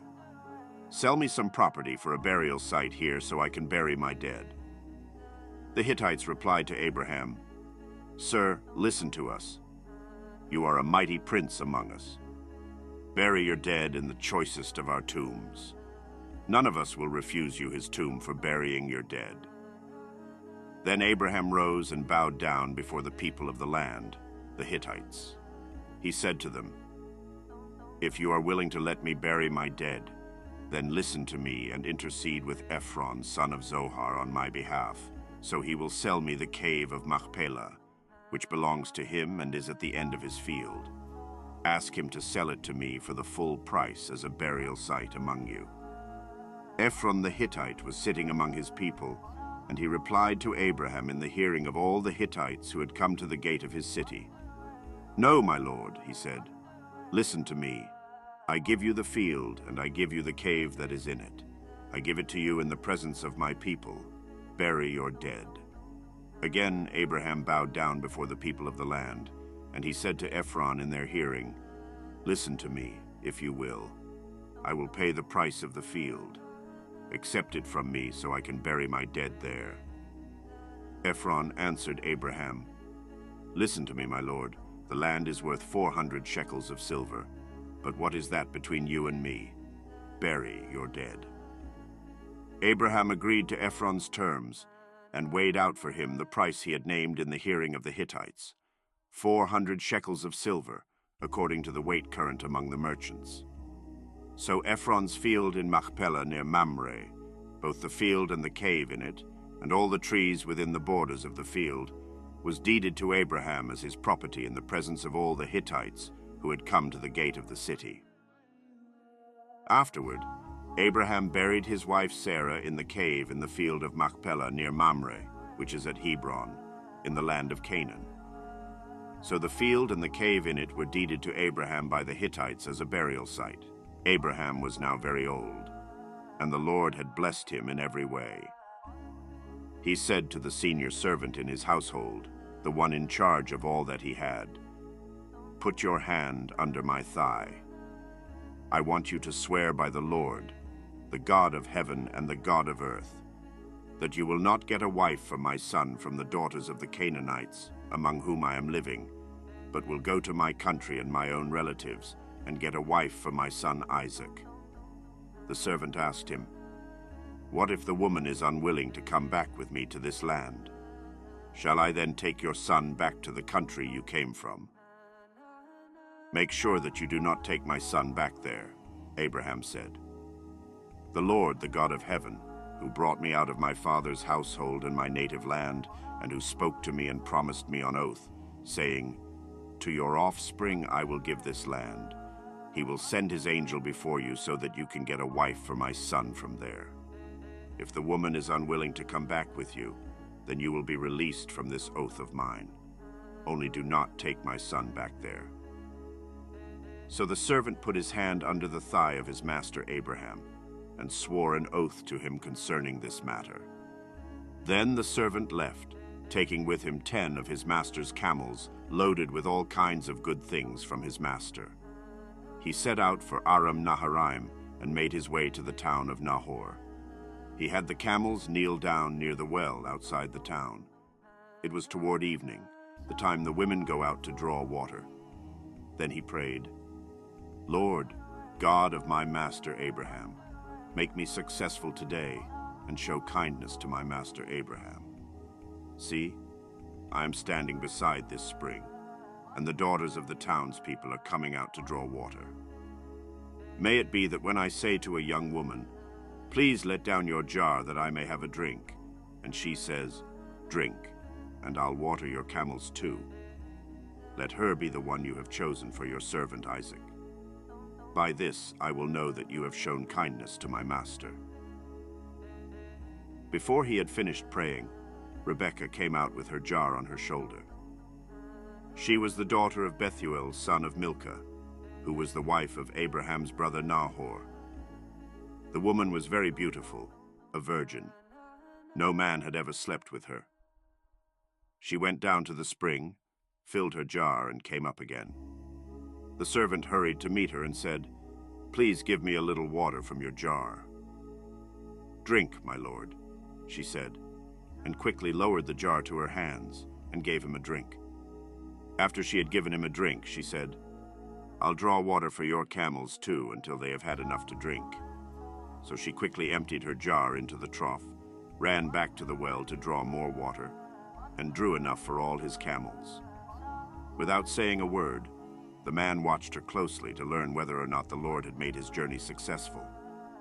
When the camels had finished drinking, the man took out a gold nose ring weighing a beka and 2 gold bracelets weighing 10 shekels.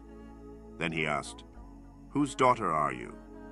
Please tell me, is there room in your father's house for us to spend the night?" She answered him, "I am the daughter of Bethuel, the son that Milcah bore to Nahor." And she added, "We have plenty of straw and fodder, as well as room for you to spend the night." Then the man bowed down and worshipped the Lord, saying, "Praise be to the Lord, the God of my master Abraham, who has not abandoned his kindness and faithfulness to my master. As for me, the Lord has led me on the journey to the house of my master's relatives." The young woman ran and told her mother's household about these things. Now Rebekah had a brother named Laban, and he hurried out to the man at the spring. As soon as he had seen the nose ring and the bracelets on his sister's arms, and had heard Rebekah tell what the man said to her, he went out to the man and found him standing by the camels near the spring. "Come, you who are blessed by the Lord," he said. "Why are you standing out here? I have prepared the house and a place for the camels." So the man went to the house, and the camels were unloaded. Straw and fodder were brought for the camels, and water for him and his men to wash their feet. Then food was set before him, but he said, "I will not eat until I have told you what I have to say." "Then tell us," Laban said. So he said, "I am Abraham's servant. The Lord has blessed my master abundantly, and he has become wealthy. He has given him sheep and cattle, silver and gold, male and female servants, and camels and donkeys. My master's wife Sarah has borne him a son in her old age, and he has given him everything he owns. And my master made me swear an oath, and said, 'You must not get a wife for my son from the daughters of the Canaanites, in whose land I live, but go to my father's family and to my own clan, and get a wife for my son.' Then I asked my master, 'What if the woman will not come back with me?'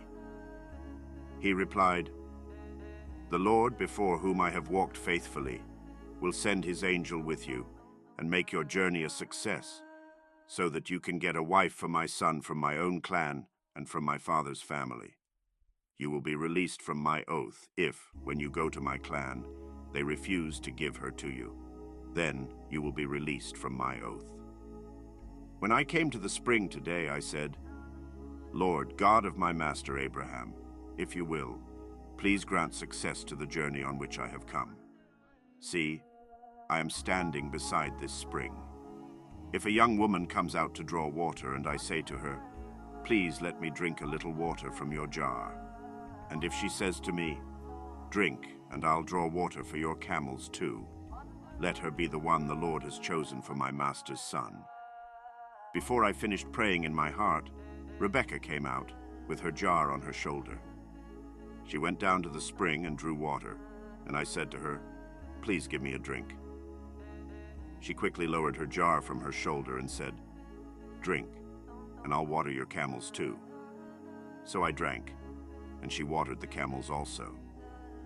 I asked her, "Whose daughter are you?" She said, "The daughter of Bethuel, son of Nahor, whom Milcah bore to him." Then I put the ring in her nose and the bracelets on her arms, and I bowed down and worshipped the Lord. I praised the Lord, the God of my master Abraham, who had led me on the right road to get the granddaughter of my master's brother for his son. Now, if you will show kindness and faithfulness to my master, tell me, and if not, tell me, so I may know which way to turn." Laban and Bethuel answered, "This is from the Lord. We can say nothing to you one way or the other. Here is Rebekah. Take her and go, and let her become the wife of your master's son, as the Lord has directed." When Abraham's servant heard what they said, he bowed down to the ground before the Lord. Then the servant brought out gold and silver jewelry and articles of clothing, and gave them to Rebekah. He also gave costly gifts to her brother and to her mother. Then he and the men who were with him ate and drank and spent the night there. When they got up the next morning, he said, "Send me on my way to my master." But her brother and her mother replied, "Let the young woman remain with us 10 days or so, then you may go." But he said to them, "Do not detain me, now that the Lord has granted success to my journey. Send me on my way so I may go to my master." Then they said, "Let's call the young woman and ask her about it." So they called Rebekah and asked her, "Will you go with this man?" "I will go," she said.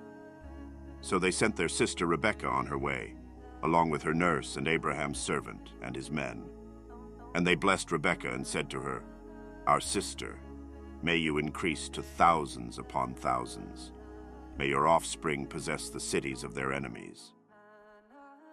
Then Rebekah and her attendants got ready and mounted the camels and went back with the man. So the servant took Rebekah and left. Now Isaac had come from Beer Lahai Roi, for he was living in the Negev. He went out to the field one evening to meditate, and as he looked up, he saw camels approaching.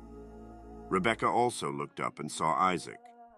She got down from her camel and asked the servant, "Who is that man in the field coming to meet us?" "He is my master," the servant answered. So she took her veil and covered herself. Then the servant told Isaac all he had done. Isaac brought her into the tent of his mother Sarah, and he married Rebekah. So she became his wife, and he loved her, and Isaac was comforted after his mother's death. Abraham had taken another wife, whose name was Keturah. She bore him Zimran, Jokshan, Medan, Midian, Ishbak, and Shuah.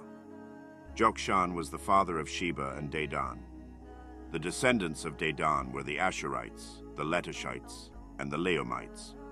The sons of Midian were Ephah, Epher, Hanok, Abida, and Eldah. All these were descendants of Keturah. Abraham left everything he owned to Isaac. But while he was still living, he gave gifts to the sons of his concubines and sent them away from his son Isaac to the land of the east. Abraham lived 175 years. Then Abraham breathed his last and died at a good old age, an old man and full of years. And he was gathered to his people. His sons Isaac and Ishmael buried him in the cave of Machpelah near Mamre, in the field of Ephron, son of Zohar the Hittite, the field Abraham had bought from the Hittites. There Abraham was buried with his wife Sarah. After Abraham's death, God blessed his son Isaac, who then lived near Beer Lahai Roi.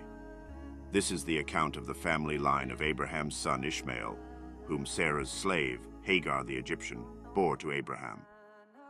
These are the names of the sons of Ishmael, listed in the order of their birth.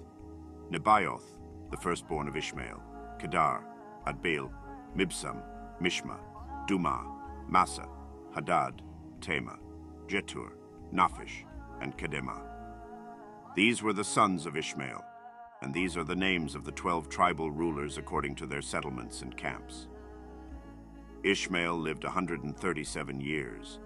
He breathed his last and died, and he was gathered to his people. His descendants settled in the area from Havilah to Shur, near the eastern border of Egypt, as you go toward Asher. And they lived in hostility toward all the tribes related to them. This is the account of the family line of Abraham's son, Isaac. Abraham became the father of Isaac, and Isaac was 40 years old when he married Rebekah, daughter of Bethuel the Aramean, from Paddan Aram, and sister of Laban the Aramean. Isaac prayed to the Lord on behalf of his wife, because she was childless. The Lord answered his prayer, and his wife Rebekah became pregnant. The babies jostled each other within her, and she said, "Why is this happening to me?" So she went to inquire of the Lord. The Lord said to her, "Two nations are in your womb, and two peoples from within you will be separated. One people will be stronger than the other, and the older will serve the younger." When the time came for her to give birth, there were twin boys in her womb. The first to come out was red, and his whole body was like a hairy garment, so they named him Esau. After this, his brother came out, with his hand grasping Esau's heel, so he was named Jacob. Isaac was 60 years old when Rebekah gave birth to them. The boys grew up, and Esau became a skillful hunter. a man of the open country, while Jacob was content to stay at home among the tents. Isaac, who had a taste for wild game, loved Esau, but Rebekah loved Jacob. Once when Jacob was cooking some stew, Esau came in from the open country, famished. He said to Jacob, "Quick, let me have some of that red stew. I'm famished." That is why he was also called Edom. Jacob replied, "First, sell me your birthright." "Look, I am about to die," Esau said. "What good is the birthright to me?" But Jacob said, "Swear to me first." So he swore an oath to him, selling his birthright to Jacob. Then Jacob gave Esau some bread and some lentil stew. He ate and drank, and then got up and left. So Esau despised his birthright. Now there was a famine in the land, besides the previous famine in Abraham's time, and Isaac went to Abimelech, king of the Philistines in Gerar. The Lord appeared to Isaac and said, "Do not go down to Egypt. Live in the land where I tell you to live. Stay in this land for a while, and I will be with you and will bless you. For to you and your descendants I will give all these lands, and will confirm the oath I swore to your father Abraham. I will make your descendants as numerous as the stars in the sky, and will give them all these lands, and through your offspring all nations on earth will be blessed, because Abraham obeyed me and did everything I required of him, keeping my commands, my decrees, and my instructions." So Isaac stayed in Gerar. When the men of that place asked him about his wife, he said, "She is my sister," because he was afraid to say, "She is my wife." He thought, "The men of this place might kill me on account of Rebekah, because she is beautiful." When Isaac had been there a long time, Abimelech, king of the Philistines, looked down from a window and saw Isaac caressing his wife Rebekah. So Abimelech summoned Isaac and said, "She is really your wife. Why did you say, 'She is my sister'?" Isaac answered him, "Because I thought I might lose my life on account of her." Then Abimelech said, "What is this you have done to us? One of the men might well have slept with your wife, and you would have brought guilt upon us." So Abimelech gave orders to all the people, "Anyone who harms this man or his wife shall surely be put to death."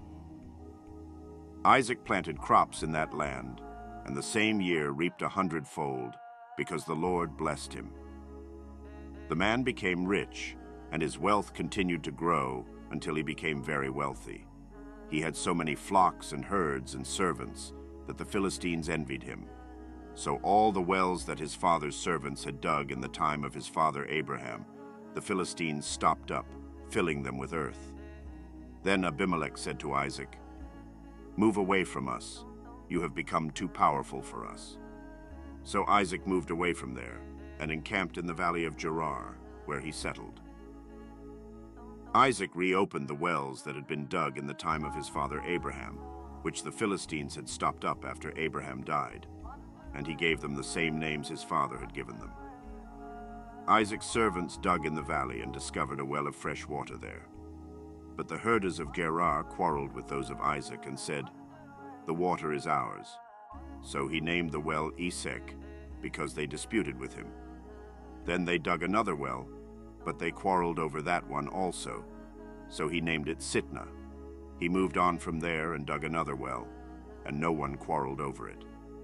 He named it Rehoboth, saying, "Now the Lord has given us room, and we will flourish in the land." From there he went up to Beersheba. That night the Lord appeared to him and said, "I am the God of your father Abraham. Do not be afraid, for I am with you. I will bless you, and will increase the number of your descendants for the sake of my servant Abraham." Isaac built an altar there and called on the name of the Lord. There he pitched his tent, and there his servants dug a well. Meanwhile, Abimelech had come to him from Gerar, with Ahuzzath, his personal advisor, and Phicol, the commander of his forces. Isaac asked them, "Why have you come to me, since you were hostile to me and sent me away?" They answered, "We saw clearly that the Lord was with you, so we said, 'There ought to be a sworn agreement between us and you. Let us make a treaty with you that you will do us no harm, just as we did not harm you, but always treated you well and sent you away peacefully. And now you are blessed by the Lord.' Isaac then made a feast for them, and they ate and drank. Early the next morning, the men swore an oath to each other. Then Isaac sent them on their way, and they went away peacefully. That day Isaac's servants came and told him about the well they had dug. They said, 'We've found water.' He called it Sheba, and to this day the name of the town has been Beersheba. When Esau was 40 years old, he married Judith, daughter of Beeri the Hittite, and also Basemath, daughter of Elon the Hittite. They were a source of grief to Isaac and Rebekah. When Isaac was old and his eyes were so weak that he could no longer see, he called for Esau, his older son, and said to him, 'My son.' 'Here I am,' he answered. Isaac said, 'I am now an old man and don't know the day of my death. Now then, get your equipment, your quiver and bow, and go out to the open country to hunt some wild game for me. Prepare me the kind of tasty food I like and bring it to me to eat, so that I may give you my blessing before I die.'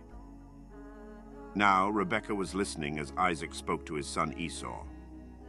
When Esau left for the open country to hunt game and bring it back, Rebekah said to her son Jacob, 'Look, I overheard your father say to your brother Esau, "Bring me some game and prepare me some tasty food to eat, so that I may give you my blessing in the presence of the Lord before I die." Now, my son, listen carefully and do what I tell you. Go out to the flock and bring me 2 choice young goats, so I can prepare some tasty food for your father, just the way he likes it. Then take it to your father to eat, so that he may give you his blessing before he dies." Jacob said to Rebekah, his mother, "But my brother Esau is a hairy man while I have smooth skin. What if my father touches me? I would appear to be tricking him and would bring down a curse on myself rather than a blessing." His mother said to him, "My son, let the curse fall on me. Just do what I say. Go and get them for me." So he went and got them and brought them to his mother, and she prepared some tasty food, just the way his father liked it. Then Rebekah took the best clothes of Esau, her older son, which she had in the house, and put them on her younger son Jacob. She also covered his hands and the smooth part of his neck with the goat skins. Then she handed to her son Jacob the tasty food and the bread she had made. He went to his father and said, "My father." "Yes, my son," he answered. "Who is it?" Jacob said to his father, "I am Esau, your firstborn. I have done as you told me. Please sit up and eat some of my game, so that you may give me your blessing." Isaac asked his son, "How did you find it so quickly, my son?" "The Lord your God gave me success," he replied. Then Isaac said to Jacob, "Come near so I can touch you, my son, to know whether you really are my son Esau or not." Jacob went close to his father Isaac, who touched him and said, "The voice is the voice of Jacob, but the hands are the hands of Esau." He did not recognize him, for his hands were hairy like those of his brother Esau, so he proceeded to bless him. "Are you really my son Esau?" he asked. "I am," he replied. Then he said, "My son, bring me some of your game to eat, so that I may give you my blessing." Jacob brought it to him, and he ate, and he brought some wine, and he drank. Then his father Isaac said to him, "Come here, my son, and kiss me." So he went to him and kissed him. When Isaac caught the smell of his clothes, he blessed him and said, "Ah, the smell of my son is like the smell of a field that the Lord has blessed.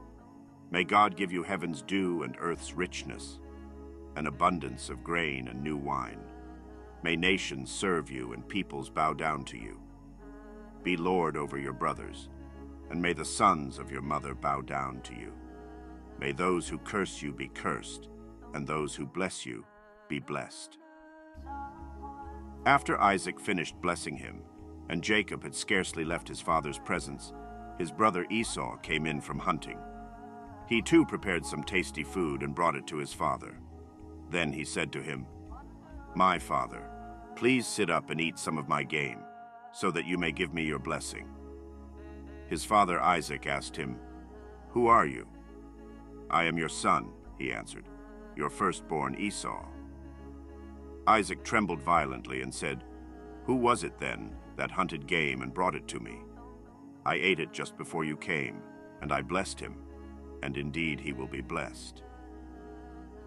When Esau heard his father's words, he burst out with a loud and bitter cry, and said to his father, "Bless me too, my father." But he said, "Your brother came deceitfully and took your blessing." Esau said, "Isn't he rightly named Jacob? This is the second time he has taken advantage of me.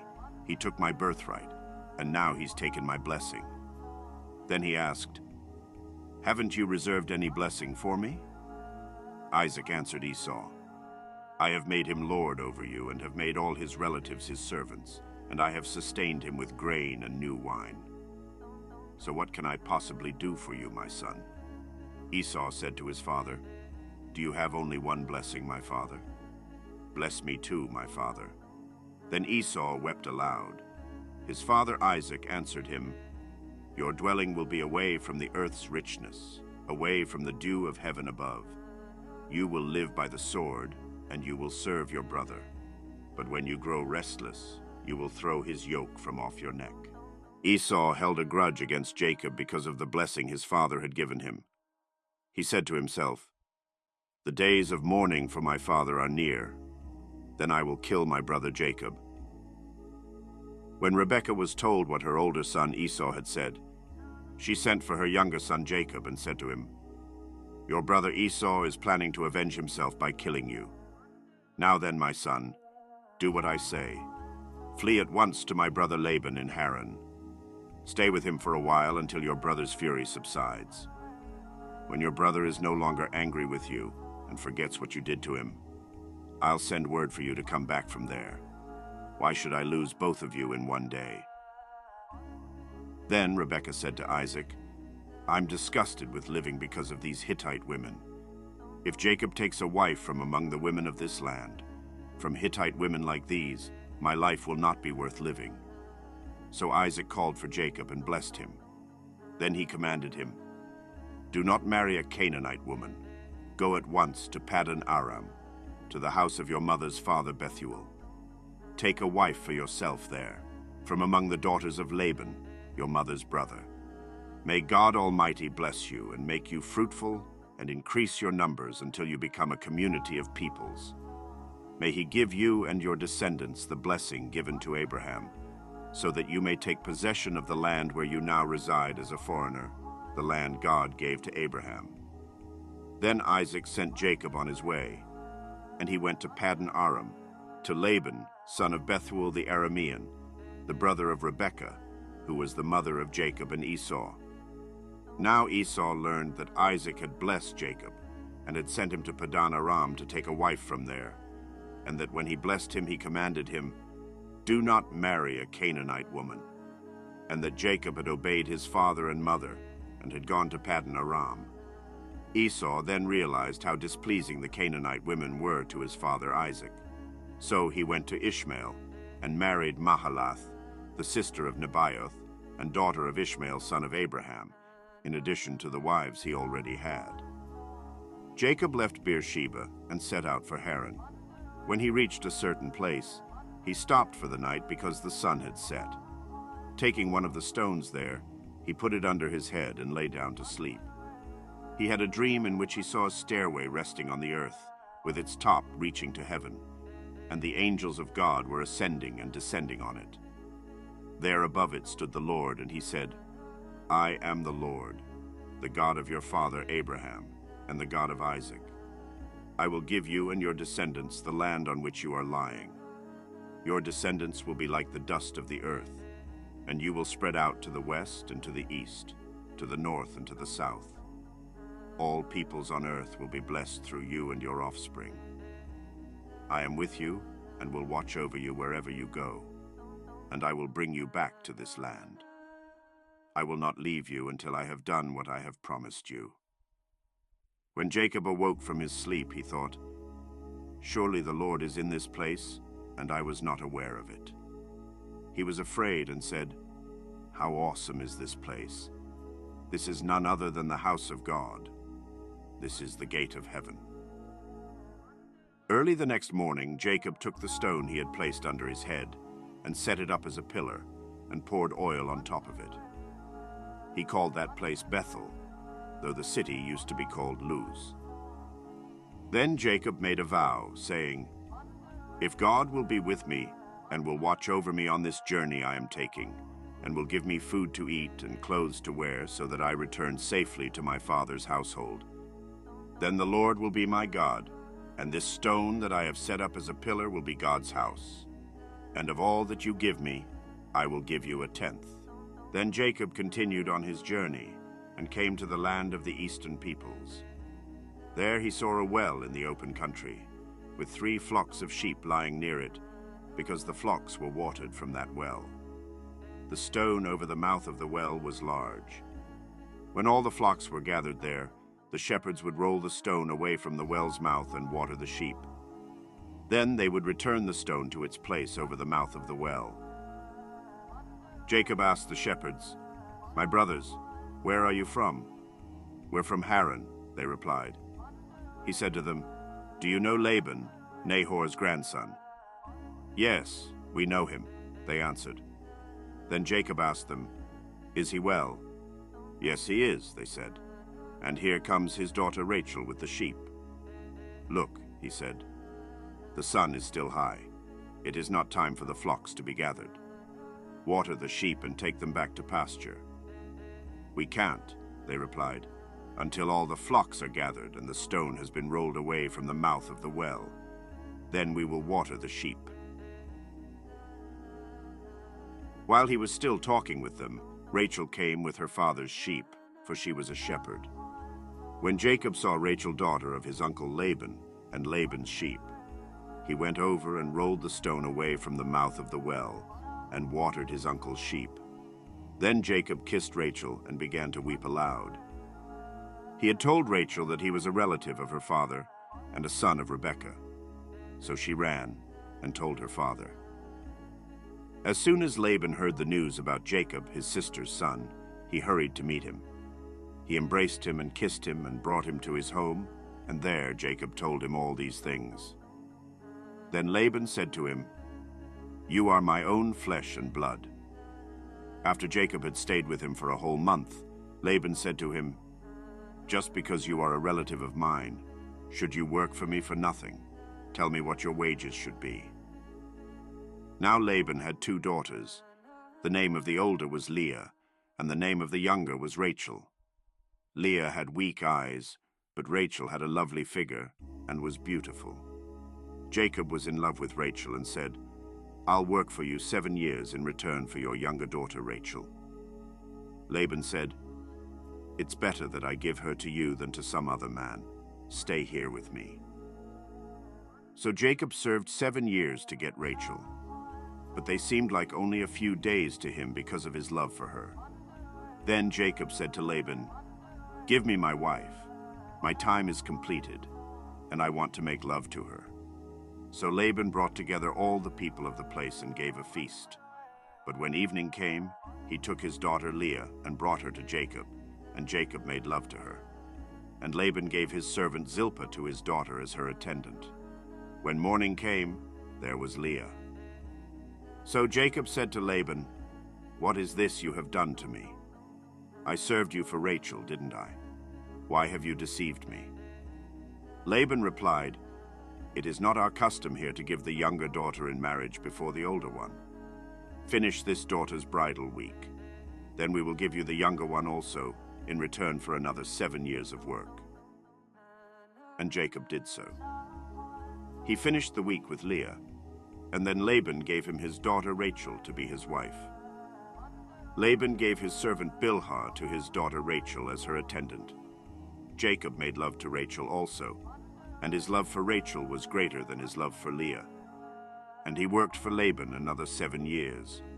When the Lord saw that Leah was not loved, he enabled her to conceive, but Rachel remained childless. Leah became pregnant and gave birth to a son. She named him Reuben, for she said, "It is because the Lord has seen my misery. Surely my husband will love me now." She conceived again, and when she gave birth to a son, she said, "Because the Lord heard that I am not loved, he gave me this one too." So she named him Simeon. Again she conceived, and when she gave birth to a son, she said, "Now at last my husband will become attached to me, because I have borne him 3 sons." So he was named Levi. She conceived again, and when she gave birth to a son, she said, "This time I will praise the Lord." So she named him Judah. Then she stopped having children. When Rachel saw that she was not bearing Jacob any children, she became jealous of her sister. So she said to Jacob, "Give me children, or I'll die." Jacob became angry with her and said, "Am I in the place of God, who has kept you from having children?" Then she said, "Here is Bilhah, my servant. Sleep with her, so that she can bear children for me, and I too can build a family through her." So she gave him her servant Bilhah as a wife. Jacob slept with her, and she became pregnant and bore him a son. Then Rachel said, "God has vindicated me. He has listened to my plea and given me a son." Because of this, she named him Dan. Rachel's servant Bilhah conceived again and bore Jacob a second son. Then Rachel said, "I have had a great struggle with my sister, and I have won." So she named him Naphtali. When Leah saw that she had stopped having children, she took her servant Zilpah and gave her to Jacob as a wife. Leah's servant Zilpah bore Jacob a son. Then Leah said, "What good fortune!" So she named him Gad. Leah's servant Zilpah bore Jacob a second son. Then Leah said, "How happy I am! The women will call me happy." So she named him Asher. During wheat harvest, Reuben went out into the fields and found some mandrake plants, which he brought to his mother Leah. Rachel said to Leah, "Please give me some of your son's mandrakes." But she said to her, "Wasn't it enough that you took away my husband? Will you take my son's mandrakes too?" "Very well," Rachel said. "He can sleep with you tonight in return for your son's mandrakes." So when Jacob came in from the fields that evening, Leah went out to meet him. "You must sleep with me," she said. "I have hired you with my son's mandrakes." So he slept with her that night. God listened to Leah, and she became pregnant and bore Jacob a 5th son. Then Leah said, "God has rewarded me for giving my servant to my husband." So she named him Issachar. Leah conceived again and bore Jacob a 6th son. Then Leah said, "God has presented me with a precious gift. This time my husband will treat me with honor, because I have borne him 6 sons." So she named him Zebulun. Sometime later she gave birth to a daughter and named her Dinah. Then God remembered Rachel. He listened to her and enabled her to conceive. She became pregnant and gave birth to a son and said, "God has taken away my disgrace." She named him Joseph and said, "May the Lord add to me another son." After Rachel gave birth to Joseph, Jacob said to Laban, "Send me on my way so I can go back to my own homeland. Give me my wives and children, for whom I have served you, and I will be on my way. You know how much work I've done for you." But Laban said to him, "If I have found favor in your eyes, please stay. I have learned by divination that the Lord has blessed me because of you." He added, "Name your wages, and I will pay them." Jacob said to him, "You know how I have worked for you, and how your livestock has fared under my care. The little you had before I came has increased greatly, and the Lord has blessed you wherever I have been. But now, When may I do something for my own household?" "What shall I give you?" he asked. "Don't give me anything," Jacob replied. "But if you will do this one thing for me, I will go on tending your flocks and watching over them. Let me go through all your flocks today and remove from them every speckled or spotted sheep, every dark-colored lamb, and every spotted or speckled goat. They will be my wages. And my honesty will testify for me in the future, whenever you check on the wages you have paid me. Any goat in my possession that is not speckled or spotted, or any lamb that is not dark-colored, will be considered stolen." "Agreed," said Laban. "Let it be as you have said." That same day he removed all the male goats that were streaked or spotted, and all the speckled or spotted female goats, all that had white on them, and all the dark-colored lambs, and he placed them in the care of his sons. Then he put a 3-day journey between himself and Jacob, while Jacob continued to tend the rest of Laban's flocks. Jacob, however, took fresh-cut branches from poplar, almond, and plane trees, and made white stripes on them by peeling the bark and exposing the white inner wood of the branches. Then he placed the peeled branches in all the watering troughs, so that they would be directly in front of the flocks when they came to drink. When the flocks were in heat and came to drink, they mated in front of the branches. And they bore young that were streaked or speckled or spotted. Jacob set apart the young of the flock by themselves, but made the rest face the streaked and dark-colored animals that belonged to Laban. Thus he made separate flocks for himself, and did not put them with Laban's animals. Whenever the stronger females were in heat, Jacob would place the branches in the troughs in front of the animals, so they would mate near the branches. But if the animals were weak, he would not place them there. So the weak animals went to Laban, and the strong ones to Jacob.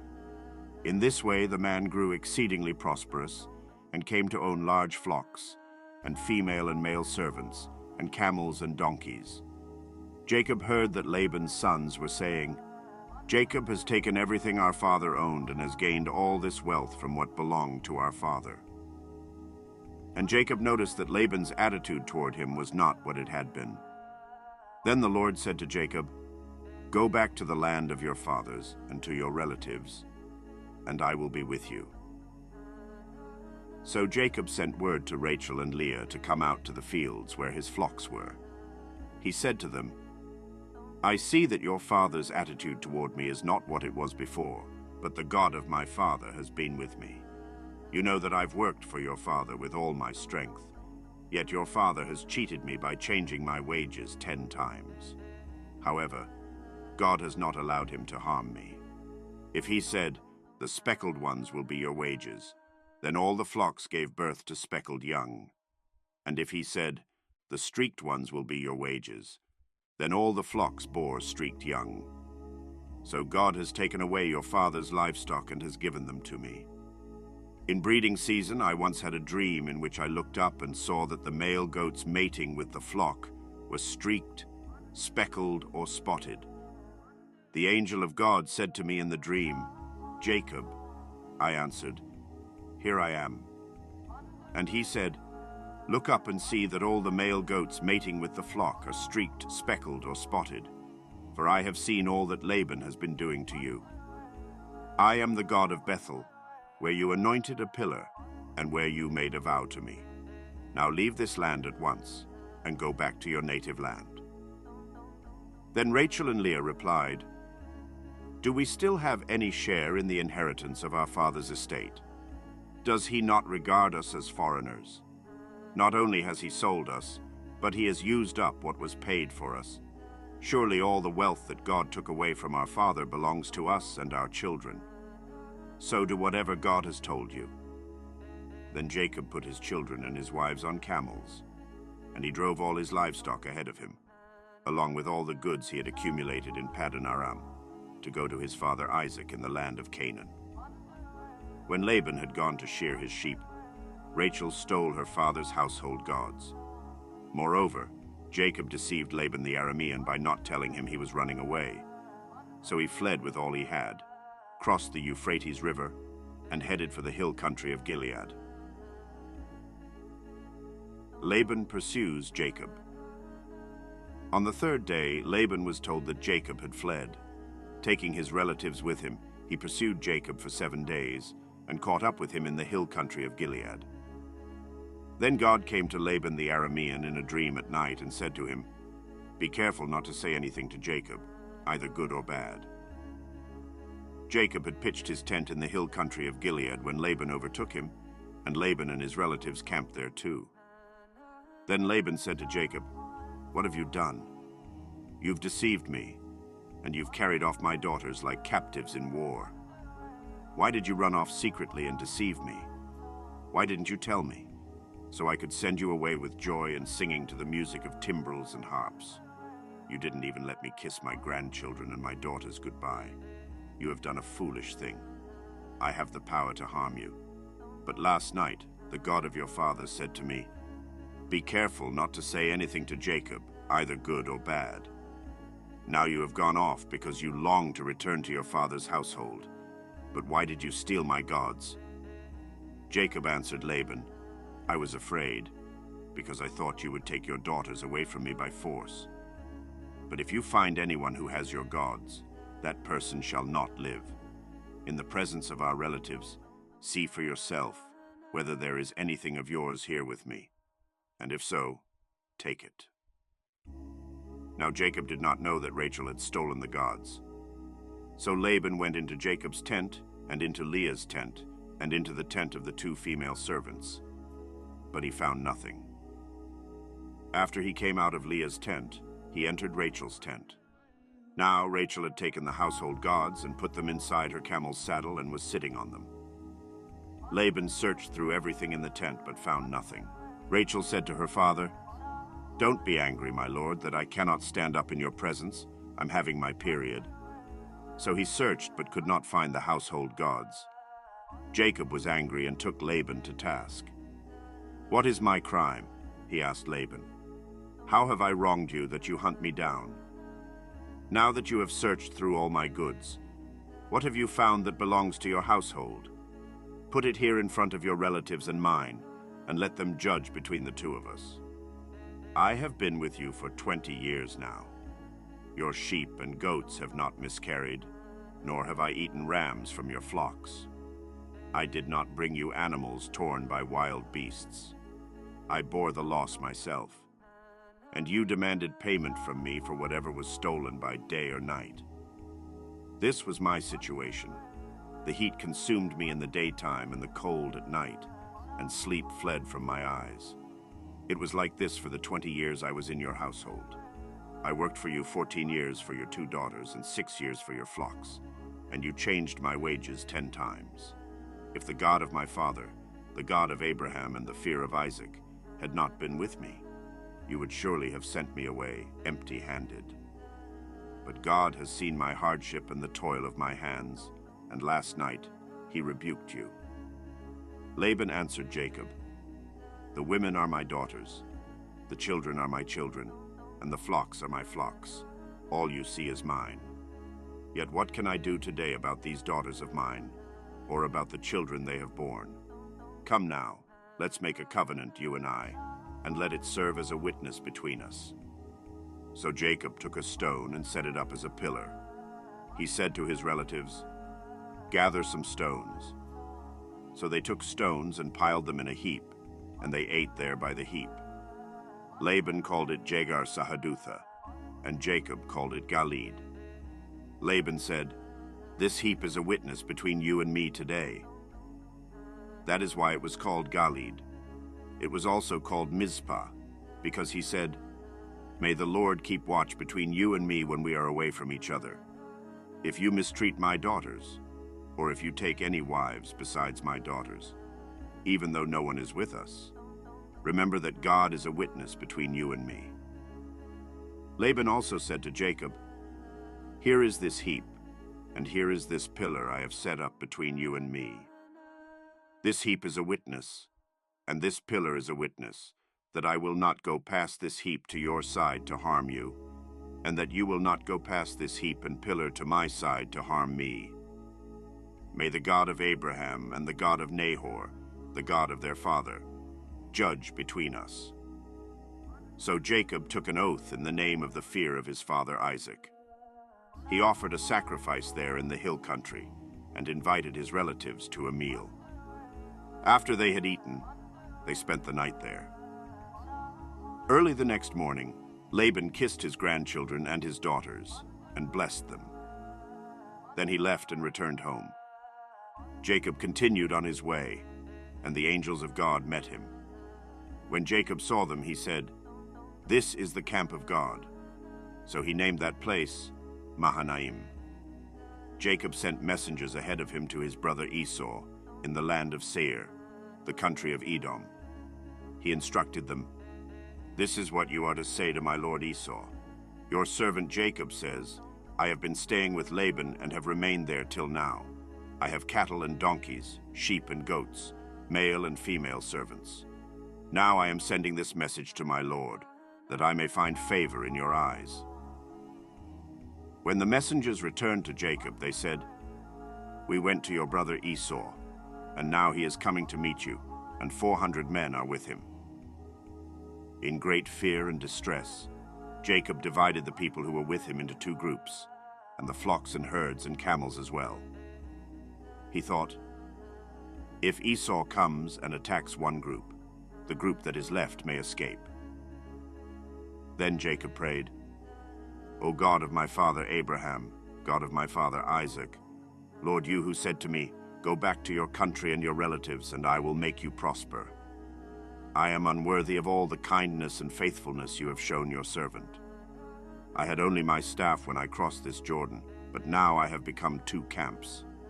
Save me, I pray, from the hand of my brother Esau, for I am afraid he will come and attack me, and also the mothers with their children. But you have said, 'I will surely make you prosper, and will make your descendants like the sand of the sea, which cannot be counted.'" He spent the night there, and from what he had with him, he selected a gift for his brother Esau: 200 female goats and 20 male goats, 200 ewes and 20 rams, 30 female camels with their young, 40 cows and 10 bulls, and 20 female donkeys and 10 male donkeys. He put them in the care of his servants, each herd by itself, and said to his servants, "Go ahead of me and keep some space between the herds." He instructed the one in the lead, "When my brother Esau meets you and asks, 'Who do you belong to, and where are you going, and who owns all these animals in front of you?' then you are to say, 'They belong to your servant Jacob. They are a gift sent to my lord Esau, and he is coming behind us.'" He also instructed the second, the third, and all the others who followed the herds, "You are to say the same thing to Esau when you meet him, and be sure to say, 'Your servant Jacob is coming behind us.'" For he thought, "I will pacify him with these gifts I am sending on ahead. Later, when I see him, perhaps he will receive me." So Jacob's gifts went on ahead of him, but he himself spent the night in the camp. Jacob wrestles with God. That night Jacob got up and took his 2 wives, his 2 female servants, and his 11 sons, and crossed the ford of the Jabbok. After he had sent them across the stream, he sent over all his possessions. So Jacob was left alone, and a man wrestled with him till daybreak. When the man saw that he could not overpower him, he touched the socket of Jacob's hip, so that his hip was wrenched as he wrestled with the man. Then the man said, "Let me go, for it is daybreak." But Jacob replied, "I will not let you go unless you bless me." The man asked him, "What is your name?" "Jacob," he answered. Then the man said, "Your name will no longer be Jacob, but Israel, because you have struggled with God and with humans and have overcome." Jacob said, "Please tell me your name." But he replied, "Why do you ask my name?" Then he blessed him there. So Jacob called the place Peniel, saying, "It is because I saw God face to face, and yet my life was spared."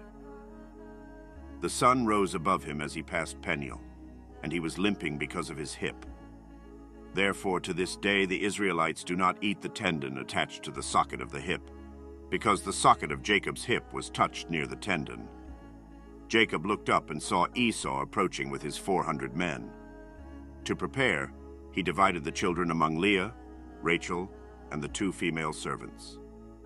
He placed the female servants and their children in the front, Leah and her children next, and Rachel and Joseph in the rear. Then Jacob went ahead and bowed to the ground 7 times as he approached Esau. But Esau ran to meet Jacob and embraced him, throwing his arms around him and kissing him. They both wept. Esau looked up and noticed the women and children, asking, "Who are these with you?" Jacob replied, "They are the children God has graciously given your servant." Then the female servants and their children came forward and bowed down. Next, Leah and her children approached and bowed down. Finally, Rachel and Joseph came and bowed down as well. Esau then asked, "What's the meaning of all the flocks and herds I met?" Jacob replied, "To find favor in your eyes, my lord." But Esau said, "I already have plenty, my brother. Keep what you have for yourself." Jacob insisted, "No, please. If I have found favor in your eyes, accept this gift from me. Seeing your face is like seeing the face of God, now that you have received me favorably. Please take the present that I have brought to you, for God has been gracious to me, and I have all I need." Because Jacob was persistent, Esau accepted the gift. Esau then said, "Let us be on our way, and I will accompany you." But Jacob responded, "My Lord knows that the children are tender, and that I must care for the ewes and cows that are nursing their young. If they are driven hard for even a day, the animals could die. Let my Lord go ahead of his servant, while I move at a slower pace with the flocks and children until I reach my Lord in Seir." Esau said, "Then let me leave some of my men with you." But Jacob asked, "Why do that? Just let me find favor in the eyes of my Lord." So that day, Esau started on his way back to Seir. Jacob, however, went to Succoth, where he built a place for himself and made shelters for his livestock. That is why the place is called Succoth. After Jacob came from Paddan Aram, he arrived safely at the city of Shechem in Canaan and camped within sight of the city. He bought a plot of land from the sons of Hamor, the father of Shechem, for 100 pieces of silver. There, Jacob set up an altar and named it El Elohe Israel, meaning God, the God of Israel. Dinah, the daughter Leah had borne to Jacob, went out to visit the women of the land. When Shechem, son of Hamor the Hivite, the ruler of that region, saw her, he took her and raped her. Despite this, his heart became attached to Dinah, and he loved her, speaking tenderly to her. Shechem then asked his father, Hamor, to get Dinah for him as a wife. When Jacob heard that his daughter had been defiled, he remained quiet as his sons were out in the fields. Shechem's father, Hamor, went to speak with Jacob about the matter. Meanwhile, Jacob's sons returned from the fields, and upon learning what had happened, they were shocked and furious, seeing this as an outrageous act against Israel. Hamor spoke to Jacob and his sons, explaining that Shechem desired Dinah as his wife. He proposed intermarriage between their peoples, offering to share the land, trade, and property. Shechem himself pleaded with Dinah's father and brothers, promising to pay whatever price they asked for the bride. Jacob's sons, however, devised a deceitful plan. They agreed to the marriage on the condition that all the males in Shechem's city be circumcised, explaining that it would be disgraceful for them to give their sister to an uncircumcised man. Hamor and Shechem accepted the proposal and convinced the men of their city to be circumcised by suggesting that this alliance would benefit them with access to Jacob's wealth. 3 days after the circumcisions, while the men were still in pain, Simeon and Levi, Dinah's brothers, took their swords and attacked the unsuspecting city, killing every male, including Hamor and Shechem. They retrieved Dinah from Shechem's house and left. Jacob's other sons joined in, looting the city in revenge for their sister's defilement. They took the city's livestock, women, children, and all other possessions as plunder.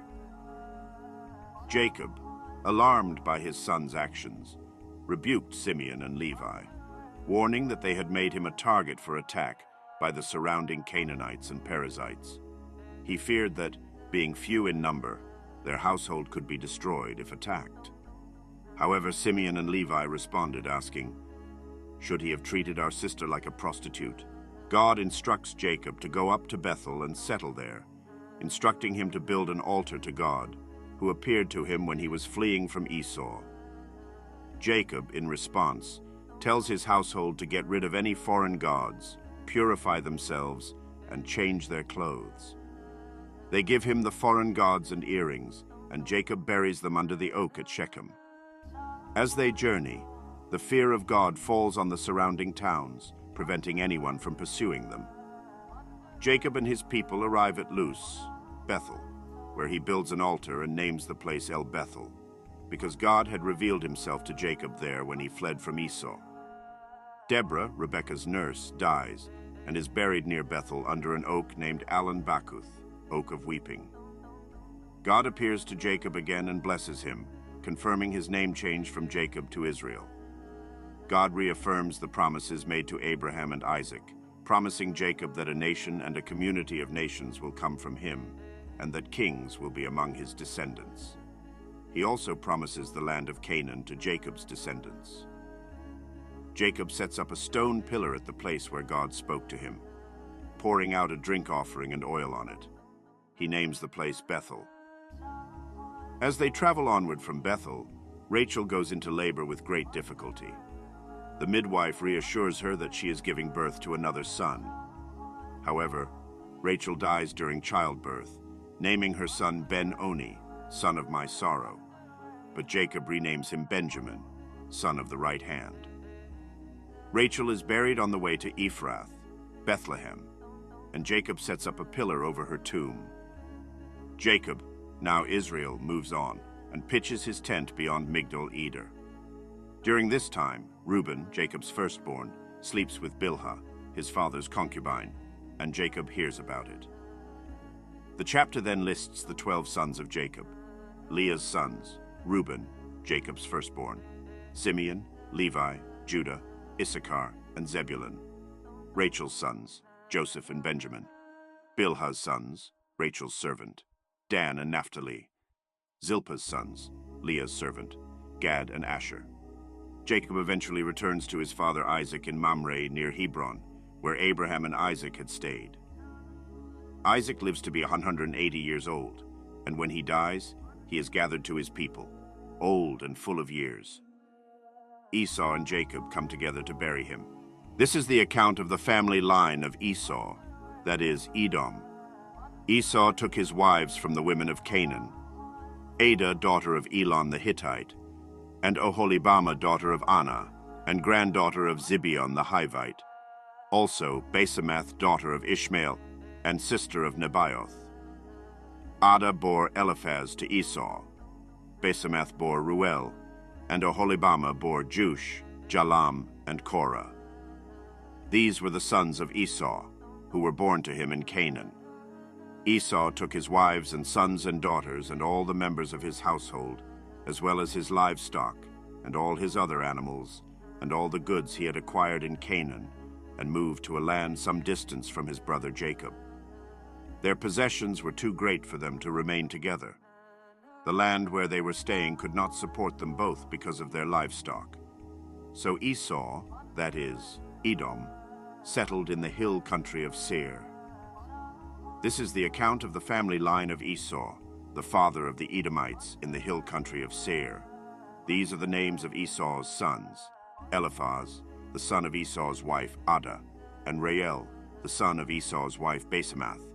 The sons of Eliphaz: Teman, Omar, Zepho, Gatam, and Kenaz. Esau's son Eliphaz also had a concubine named Timnah, who bore him Amalek. These were grandsons of Esau's wife Adah.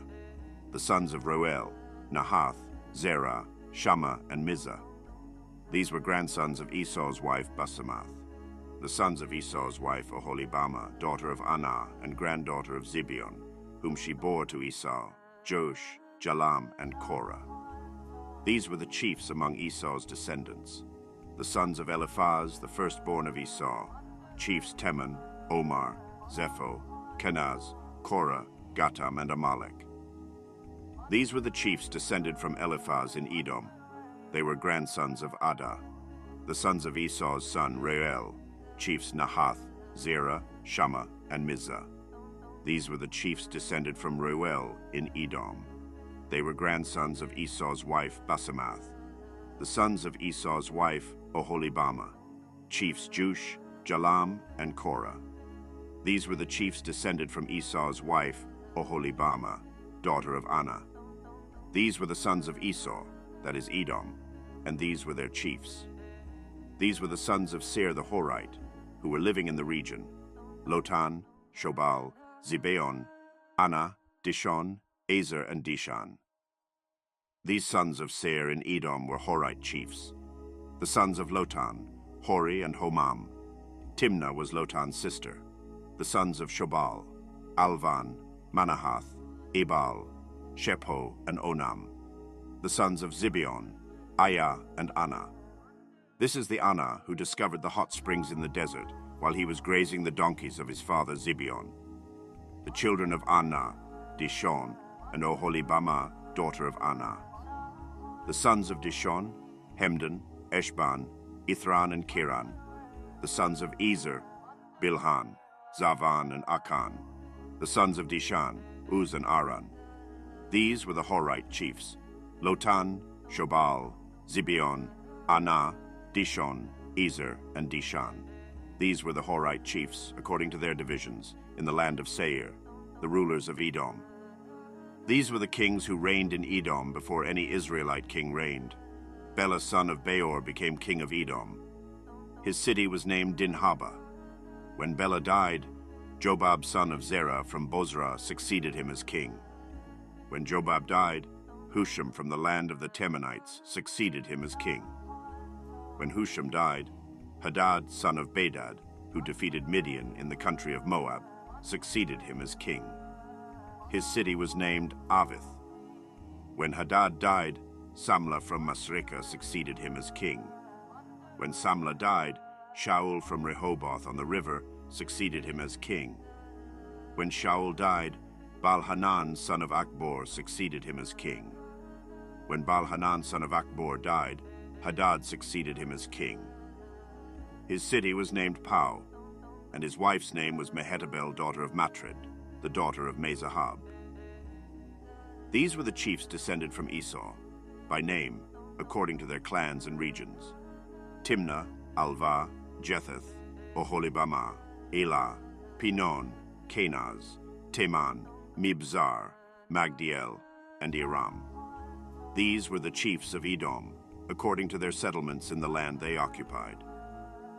This is the family line of Esau, the father of the Edomites. Jacob lived in the land where his father had stayed, the land of Canaan. This is the account of Jacob's family line. Joseph, a young man of 17, was tending the flocks with his brothers, the sons of Bilhah and the sons of Zilpah, his father's wives, and he brought their father a bad report about them.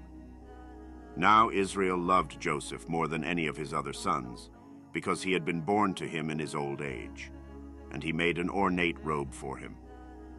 When his brothers saw that their father loved him more than any of them, they hated him and could not speak a kind word to him. Joseph had a dream, and when he told it to his brothers, they hated him all the more.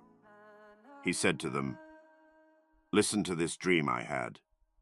We were binding sheaves of grain out in the field, when suddenly my sheaf rose and stood upright, while your sheaves gathered around mine and bowed down to it." His brothers said to him, "Do you intend to reign over us? Will you actually rule us?" And they hated him all the more because of his dream and what he had said. Then he had another dream, and he told it to his brothers.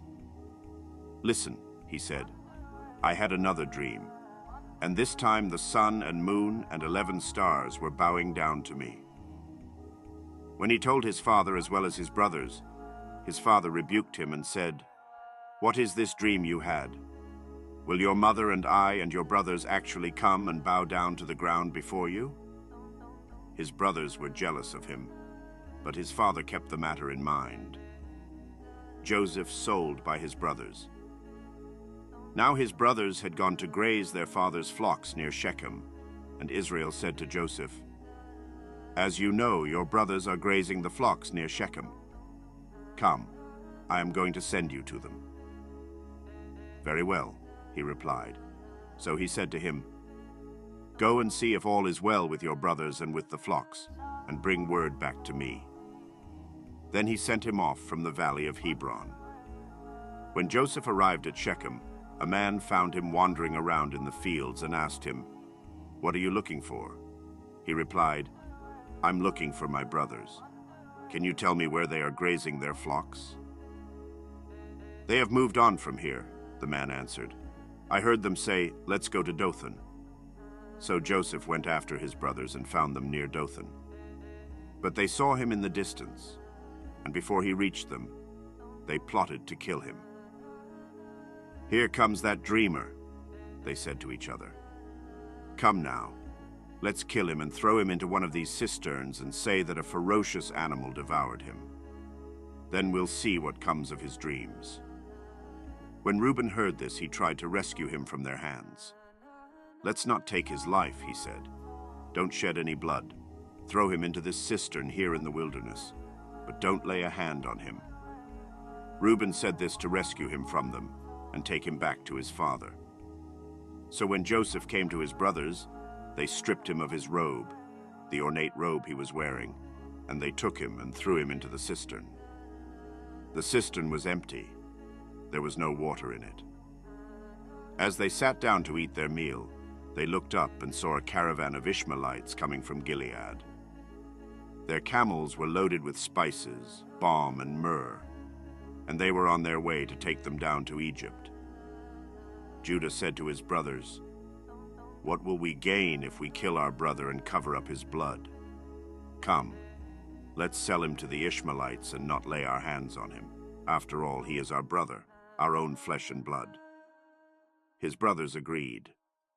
So when the Midianite merchants came by, his brothers pulled Joseph up out of the cistern and sold him for 20 shekels of silver to the Ishmaelites, who took him to Egypt. When Reuben returned to the cistern and saw that Joseph was not there, he tore his clothes. He went back to his brothers and said, "The boy isn't there. Where can I turn now?" Then they got Joseph's robe, slaughtered a goat, and dipped the robe in the blood. They took the ornate robe back to their father and said, "We found this. Examine it to see whether it is your son's robe." He recognized it and said, "It is my son's robe. Some ferocious animal has devoured him. Joseph has surely been torn to pieces."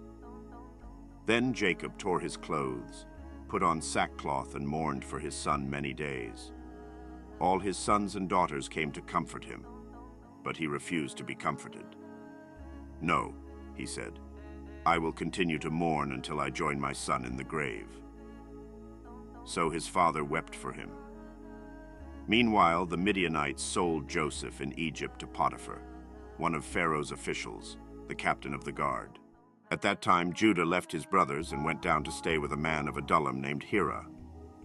There, Judah met the daughter of a Canaanite man named Shua. He married her and made love to her. She became pregnant and gave birth to a son, who was named She conceived again and gave birth to a son, and named him Onan. She gave birth to still another son, and named him Shelah. It was at Kezib that she gave birth to him.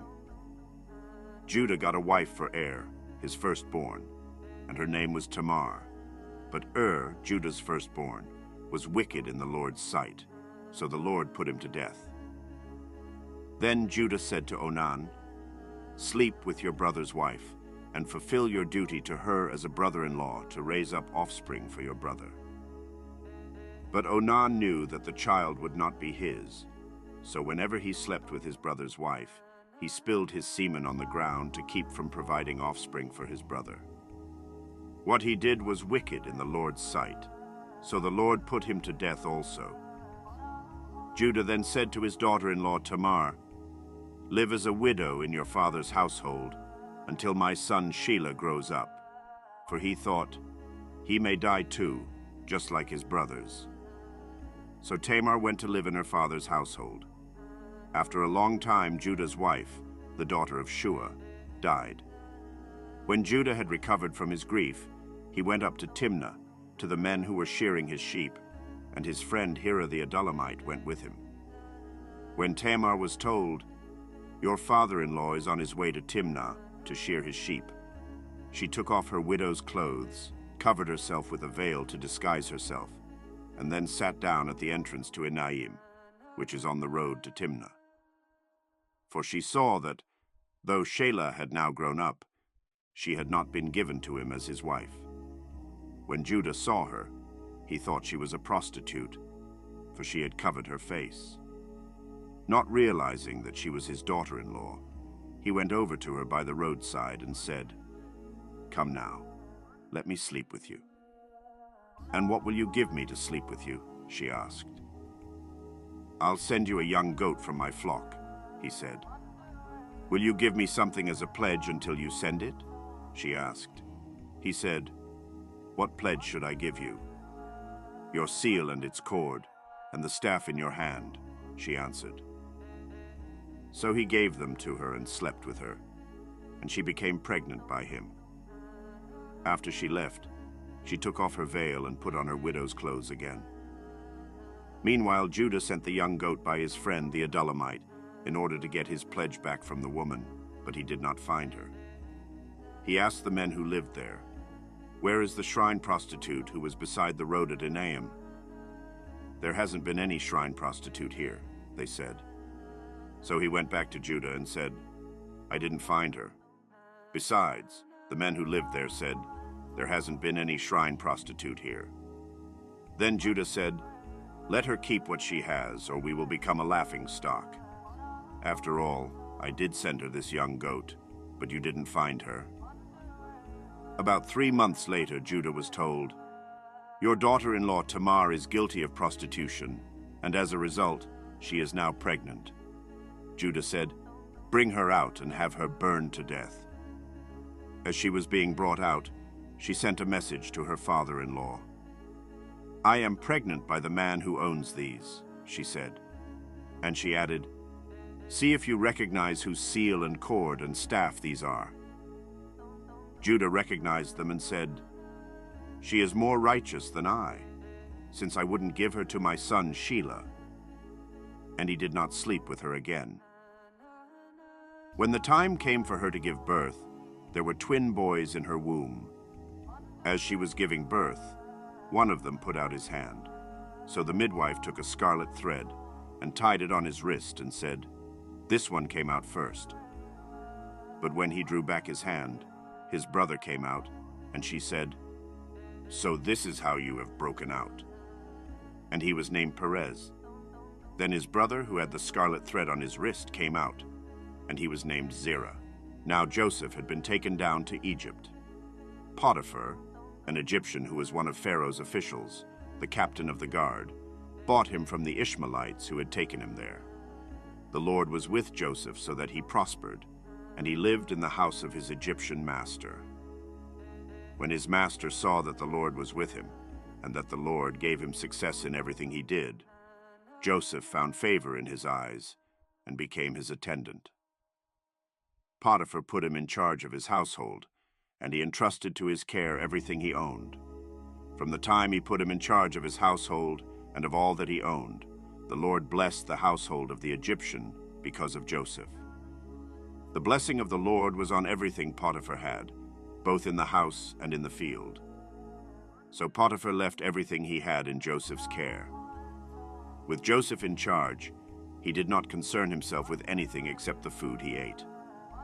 Now Joseph was well built and handsome, and after a while his master's wife took notice of Joseph and said, "Come to bed with me."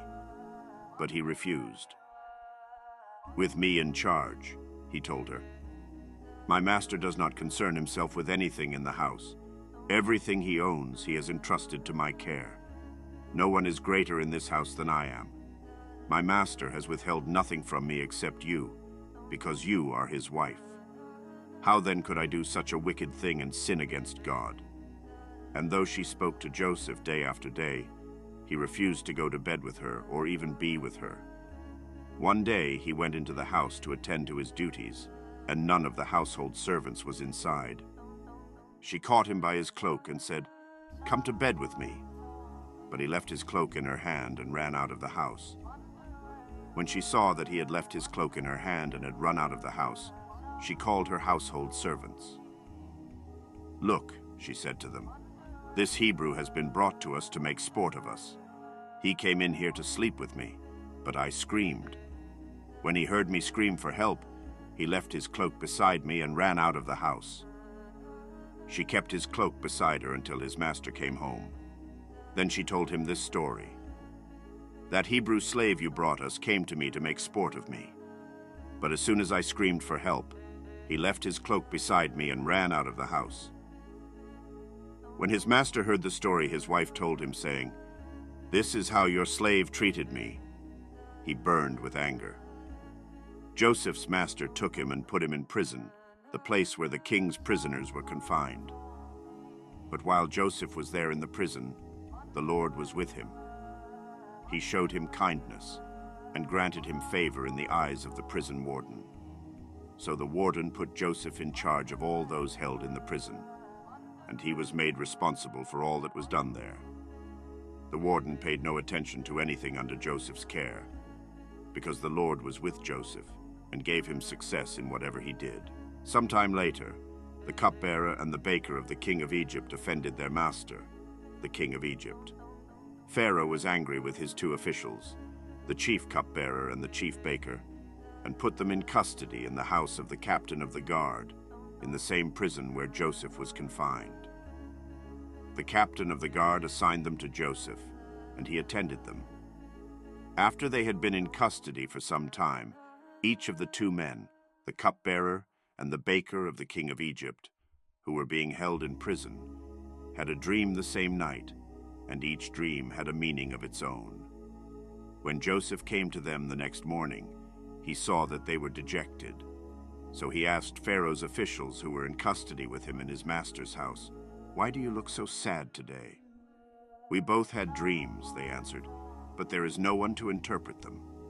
Then Joseph said to them, "Do not interpretations belong to God? Tell me your dreams." So the chief cupbearer told Joseph his dream.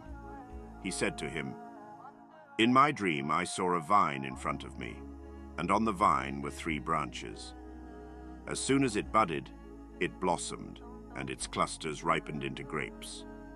Pharaoh's cup was in my hand, and I took the grapes, squeezed them into Pharaoh's cup, and put the cup in his hand."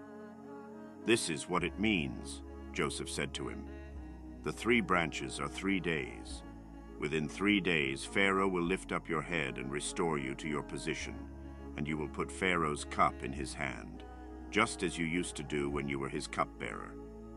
But when all goes well with you, remember me and show me kindness. Mention me to Pharaoh and get me out of this prison. I was forcibly carried off from the land of the Hebrews, and even here I have done nothing to deserve being put in a dungeon." When the chief baker saw that Joseph had given a favorable interpretation, he said to Joseph, "I too had a dream. On my head were 3 baskets of bread. In the top basket were all kinds of baked goods for Pharaoh, but the birds were eating them out of the basket on my head."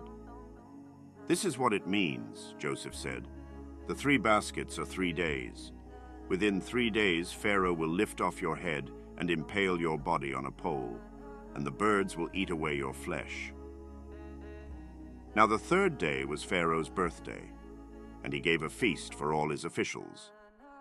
He lifted up the heads of the chief cupbearer and the chief baker in the presence of his officials. He restored the chief cupbearer to his position, so that he once again put the cup into Pharaoh's hand. But he impaled the chief baker, just as Joseph had said to them in his interpretation. The chief cupbearer, however, did not remember Joseph. he forgot him.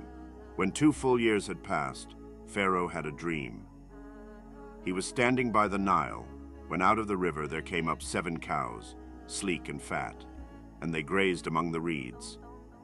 After them, 7 other cows, ugly and gaunt, came up out of the Nile and stood beside those on the riverbank. And the cows that were ugly and gaunt ate up the 7 sleek, fat cows. Then Pharaoh woke up. He fell asleep again and had a second dream. 7 heads of grain, healthy and good, were growing on a single stalk. After them, 7 other heads of grain sprouted, thin and scorched by the east wind. The thin heads of grain swallowed up the 7 healthy full heads. Then Pharaoh woke up. It had been a dream. In the morning his mind was troubled, so he sent for all the magicians and wise men of Egypt. Pharaoh told them his dreams, but no one could interpret them for him. Then the chief cupbearer said to Pharaoh, "Today I am reminded of my shortcomings. Pharaoh was once angry with his servants, and he imprisoned me and the chief baker in the house of the captain of the guard.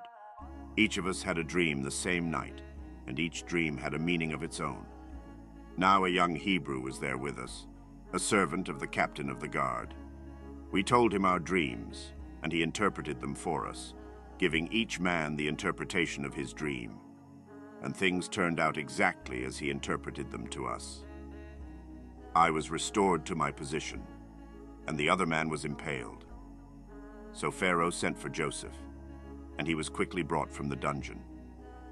When he had shaved and changed his clothes, he came before Pharaoh. Pharaoh said to Joseph, "I had a dream, and no one can interpret it. But I have heard it said of you that when you hear a dream, you can interpret it." "I cannot do it," Joseph replied to Pharaoh. "But God will give Pharaoh the answer he desires."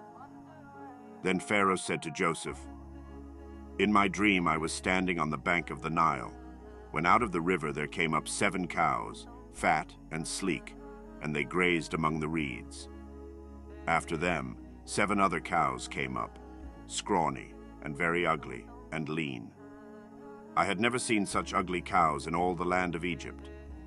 The lean, ugly cows ate up the 7 fat cows that came up first.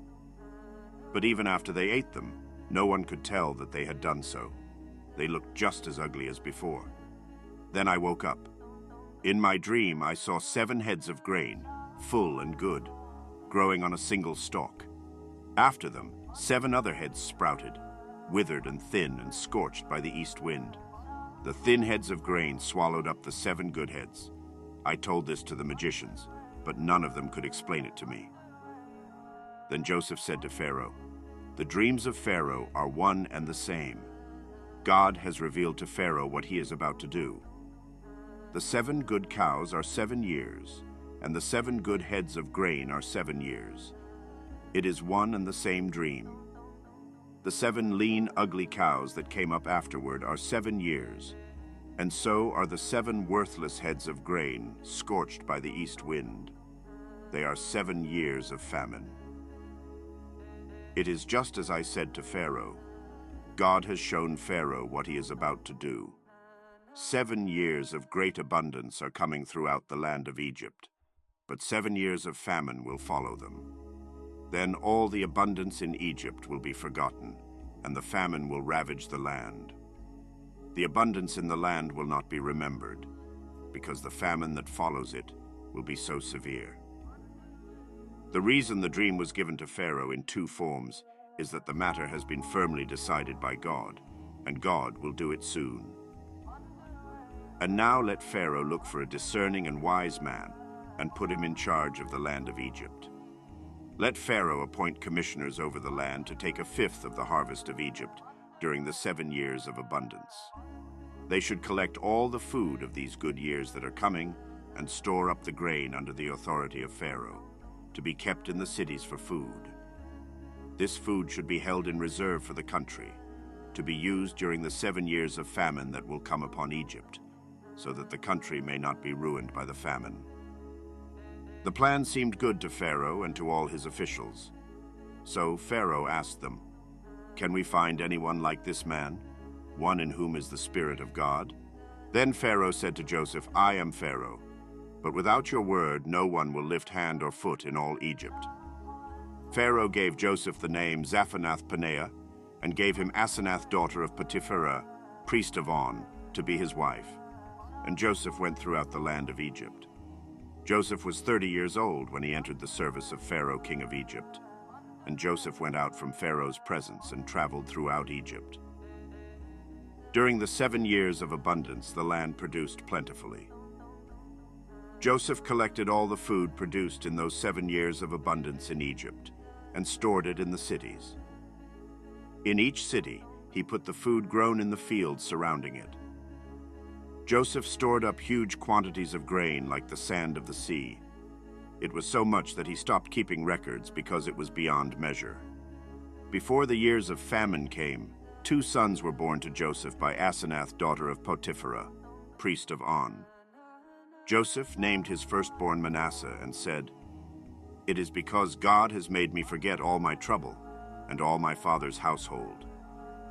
The second son he named Ephraim and said, "It is because God has made me fruitful in the land of my suffering." The 7 years of abundance in Egypt came to an end, and the 7 years of famine began, just as Joseph had said. There was famine in all the other lands, but in the whole land of Egypt there was food. When all Egypt began to feel the famine, the people cried to Pharaoh for food.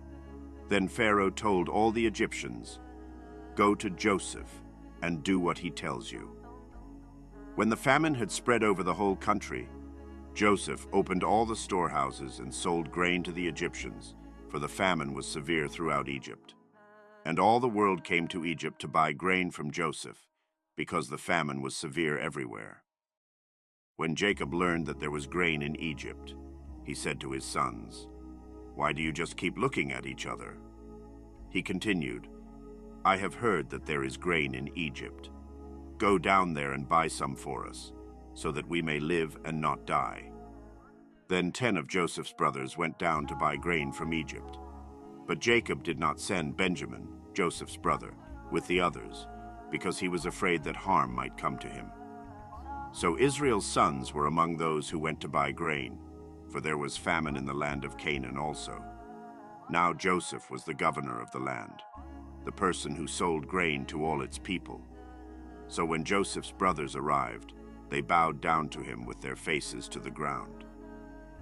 As soon as Joseph saw his brothers, he recognized them, but he pretended to be a stranger and spoke harshly to them. "Where do you come from?" he asked. "From the land of Canaan," they replied, "to buy food." Although Joseph recognized his brothers, they did not recognize him. Then he remembered his dreams about them and said to them, "You are spies. You have come to see where our land is unprotected." "No, my lord," they answered. "Your servants have come to buy food. We are all the sons of one man. Your servants are honest men, not spies."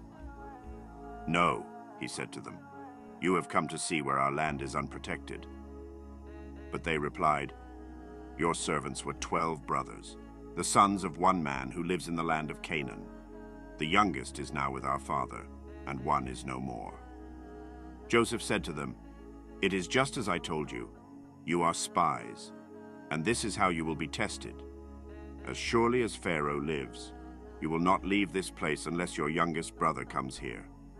Send one of your number to get your brother. The rest of you will be kept in prison, so that your words may be tested to see if you are telling the truth. If you are not, then as surely as Pharaoh lives, you are spies." And he put them all in custody for 3 days. On the 3rd day, Joseph said to them, "Do this, and you will live, for I fear God. If you are honest men, let one of your brothers stay here in prison, while the rest of you go and take grain back for your starving households. But you must bring your youngest brother to me, so that your words may be verified, and that you may not die." This they proceeded to do. They said to one another, "Surely we are being punished because of our brother." We saw how distressed he was when he pleaded with us for his life, but we would not listen. That's why this distress has come on us." Reuben replied, "Didn't I tell you not to sin against the boy? But you wouldn't listen. Now we must give an accounting for his blood." They did not realize that Joseph could understand them, since he was using an interpreter. He turned away from them and began to weep, but then came back and spoke to them again. He had Simeon taken from them and bound before their eyes. Joseph gave orders to fill their bags with grain, to put each man's silver back in his sack, and to give them provisions for their journey. After this was done for them, they loaded their grain on their donkeys and left. At the place where they stopped for the night, one of them opened his sack to get feed for his donkey, and he saw his silver in the mouth of his sack. "My silver has been returned," he said to his brothers. "Here it is in my sack." Their hearts sank, and they turned to each other trembling and said, "What is this that God has done to us?" When they came to their father Jacob in the land of Canaan, they told him all that had happened to them. They said, "The man who is lord over the land spoke harshly to us and treated us as though we were spying on the land. But we said to him, 'We are honest men. We are not spies. We were 12 brothers, sons of one father. One is no more, and the youngest is now with our father in Canaan.' Then the man who is lord over the land said to us, 'This is how I will know whether you are honest men. Leave one of your brothers here with me, and take food for your starving households and go. But bring your youngest brother to me, so I will know that you are not spies but honest men. Then I will give your brother back to you, and you can trade in the land.' As they were emptying their sacks, there in each man's sack was his pouch of silver. When they and their father saw the money pouches, they were frightened. Their father Jacob said to them, 'You have deprived me of my children. Joseph is no more and Simeon is no more, and now you want to take Benjamin. Everything is against me.' Then Reuben said to his father, 'You may put both of my sons to death if I do not bring him back to you. Entrust him to my care, and I will bring him back.' But Jacob said, 'My son will not go down there with you. His brother is dead, and he is the only one left.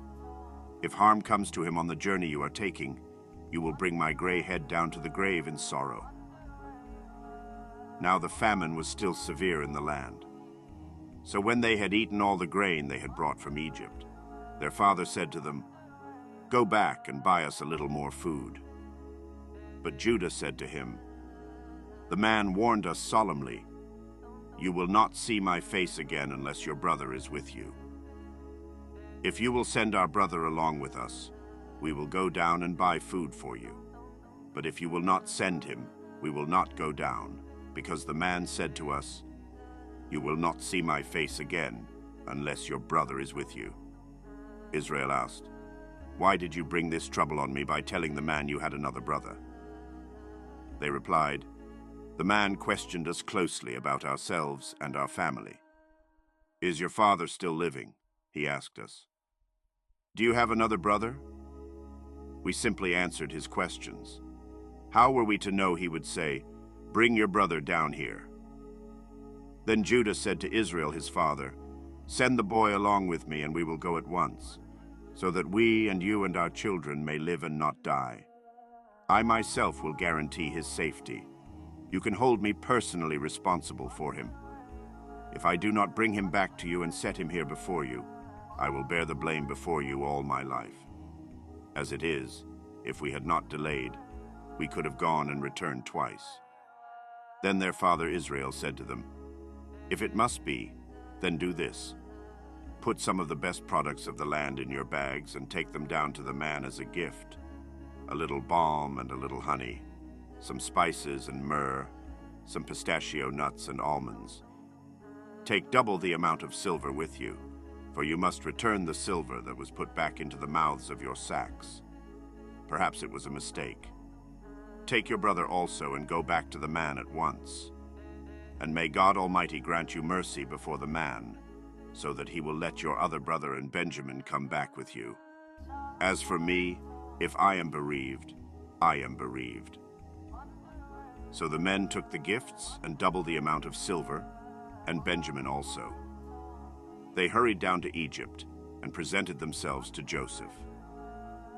When Joseph saw Benjamin with them, he said to the steward of his house, "Take these men to my house, slaughter an animal and prepare a meal. They are to eat with me at noon." The man did as Joseph told him, and took the men to Joseph's house. Now the men were frightened when they were taken to his house. They thought, "We were brought here because of the silver that was put back into our sacks the first time. He wants to attack us and overpower us and seize us as slaves and take our donkeys." So they went up to Joseph's steward and spoke to him at the entrance to the house. "We beg your pardon, our lord," they said. "We came down here the first time to buy food. But at the place where we stopped for the night, we opened our sacks, and each of us found his silver, the exact weight, in the mouth of his sack. So we have brought it back with us. We have also brought additional silver with us to buy food. We don't know who put our silver in our sacks." "It's all right," he said. "Don't be afraid. Your God, the God of your father, has given you treasure in your sacks. I received your silver." Then he brought Simeon out to them. The steward took the men into Joseph's house, gave them water to wash their feet, and provided fodder for their donkeys. They prepared their gifts for Joseph's arrival at noon, because they had heard that they were to eat there. When Joseph came home, they presented to him the gifts they had brought into the house, and they bowed down before him to the ground. He asked them how they were, and then he said, "How is your aged father you told me about? Is he still living?" They replied, "Your servant, our father, is still alive and well." And they bowed down, prostrating themselves before him. As he looked about and saw his brother Benjamin, his own mother's son, he asked, "Is this your youngest brother, the one you told me about?" And he said, "God be gracious to you, my son." Deeply moved at the sight of his brother, Joseph hurried out and looked for a place to weep. He went into his private room and wept there. After he had washed his face, he came out and, controlling himself, said, "Serve the food." They served him by himself, the brothers by themselves, and the Egyptians who ate with him by themselves, because Egyptians could not eat with Hebrews, for that is detestable to Egyptians. The men had been seated before him in the order of their ages, from the firstborn to the youngest, and they looked at each other in astonishment. When portions were served to them from Joseph's table, Benjamin's portion was 5 times as much as anyone else's. So they feasted and drank freely with him. Now Joseph gave these instructions to the steward of his house. "Fill the men's sacks with as much food as they can carry, and put each man's silver in the mouth of his sack. Then put my cup, the silver one, in the mouth of the youngest one's sack, along with the silver for his grain." And he did as Joseph said. As morning dawned, the men were sent on their way with their donkeys. They had not gone far from the city when Joseph said to his steward, "Go after those men at once, and when you catch up with them, say to them, 'Why have you repaid good with evil? Isn't this the cup my master drinks from and also uses for divination? This is a wicked thing you have done.'" When he caught up with them, he repeated these words to them. But they said to him, "Why does my lord say such things? Far be it from your servants to do anything like that. We even brought back to you from the land of Canaan the silver we found inside the mouths of our sacks. So why would we steal silver or gold from your master's house? If any of your servants is found to have it, he will die, and the rest of us will become my lord's slaves." "Very well then," he said, "let it be as you say. Whoever is found to have it will become my slave. The rest of you will be free from blame." Each of them quickly lowered his sack to the ground and opened it. Then the steward proceeded to search, beginning with the oldest and ending with the youngest. And the cup was found in Benjamin's sack. At this, they tore their clothes.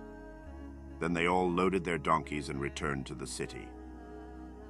Joseph was still in the house when Judah and his brothers came in, and they threw themselves to the ground before him. Joseph said to them, "What is this you have done? Don't you know that a man like me can find things out by divination?" "What can we say to my lord?" Judah replied. "What can we say? How can we prove our innocence? God has uncovered your servant's guilt. We are now my lord's slaves, we ourselves and the one who was found to have the cup." But Joseph said, "Far be it from me to do such a thing. Only the man who was found to have the cup will become my slave. The rest of you go back to your father in peace." Then Judah went up to him and said, "Pardon your servant, my lord. Let me speak a word to my lord. Do not be angry with your servant, though you are equal to Pharaoh himself." My lord asked his servants, "Do you have a father or a brother?" And we answered, "We have an aged father, and there is a young son born to him in his old age. His brother is dead, and he is the only one of his mother's sons left, and his father loves him." Then you said to your servants, "Bring him down to me so I can see him for myself." And we said to my lord, "The boy cannot leave his father. If he leaves him, his father will die." But you told your servants, "Unless your youngest brother comes down with you, you will not see my face again." When we went back to your servant my father, we told him what my lord had said. Then our father said, "Go back and buy a little more food." But we said, "We cannot go down. Only if our youngest brother is with us will we go. We cannot see the man's face unless our youngest brother is with us." Your servant, my father, said to us, "You know that my wife bore me 2 sons. One of them went away from me, and I said, 'He has surely been torn to pieces,' and I have not seen him since. If you take this one from me too, and harm comes to him, you will bring my gray head down to the grave in misery. So now, if the boy is not with us when I go back to your servant my father, and if my father, whose life is closely bound up with the boy's life, sees that the boy isn't there, he will die. Your servants will bring the gray head of our father down to the grave in sorrow. Your servant guaranteed the boy's safety to my father. I said, 'If I do not bring him back to you, I will bear the blame before you, my father, all my life. Now then, please let your servant remain here as my lord's slave in place of the boy, and let the boy return with his brothers. How can I go back to my father if the boy is not with me? No, do not let me see the misery that would come on my father.' Then Joseph could no longer control himself before all his attendants, and he cried out, 'Have everyone leave my presence.' So there was no one with Joseph when he made himself known to his brothers. And he wept so loudly that the Egyptians heard him, and Pharaoh's household heard about it. Joseph said to his brothers, 'I am Joseph. Is my father still living?' But his brothers were not able to answer him, because they were terrified at his presence. Then Joseph said to his brothers, 'Come close to me.' When they had done so, he said, 'I am your brother Joseph, the one you sold into Egypt. And now, do not be distressed, and do not be angry with yourselves for selling me here, because it was to save lives that God sent me ahead of you. For 2 years now there has been famine in the land, and for the next 5 years there will be no plowing and reaping. But God sent me ahead of you to preserve for you a remnant on earth, and to save your lives by a great deliverance. So then, it was not you who sent me here, but God. He made me father to Pharaoh, lord of his entire household, and ruler of all Egypt. Now hurry back to my father and say to him, "This is what your son Joseph says. God has made me lord of all Egypt. Come down to me, don't delay. You shall live in the region of Goshen and be near me.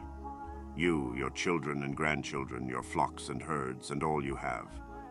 I will provide for you there, because 5 years of famine are still to come. Otherwise, you and your household and all who belong to you will become destitute. You can see for yourselves. and so can my brother Benjamin, that it is really I who am speaking to you. Tell my father about all the honor accorded me in Egypt, and about everything you have seen, and bring my father down here quickly." Then he threw his arms around his brother Benjamin and wept, and Benjamin embraced him, weeping. And he kissed all his brothers and wept over them. Afterward his brothers talked with him. When the news reached Pharaoh's palace that Joseph's brothers had come, Pharaoh and all his officials were pleased. Pharaoh said to Joseph, "Tell your brothers, do this. Load your animals and return to the land of Canaan, and bring your father and your families back to me. I will give you the best of the land of Egypt, and you can enjoy the fat of the land." You are also directed to tell them, "Do this. Take some carts from Egypt for your children and your wives, and get your father and come. Never mind about your belongings, because the best of all Egypt will be yours." So the sons of Israel did this. Joseph gave them carts, as Pharaoh had commanded, and he also gave them provisions for their journey.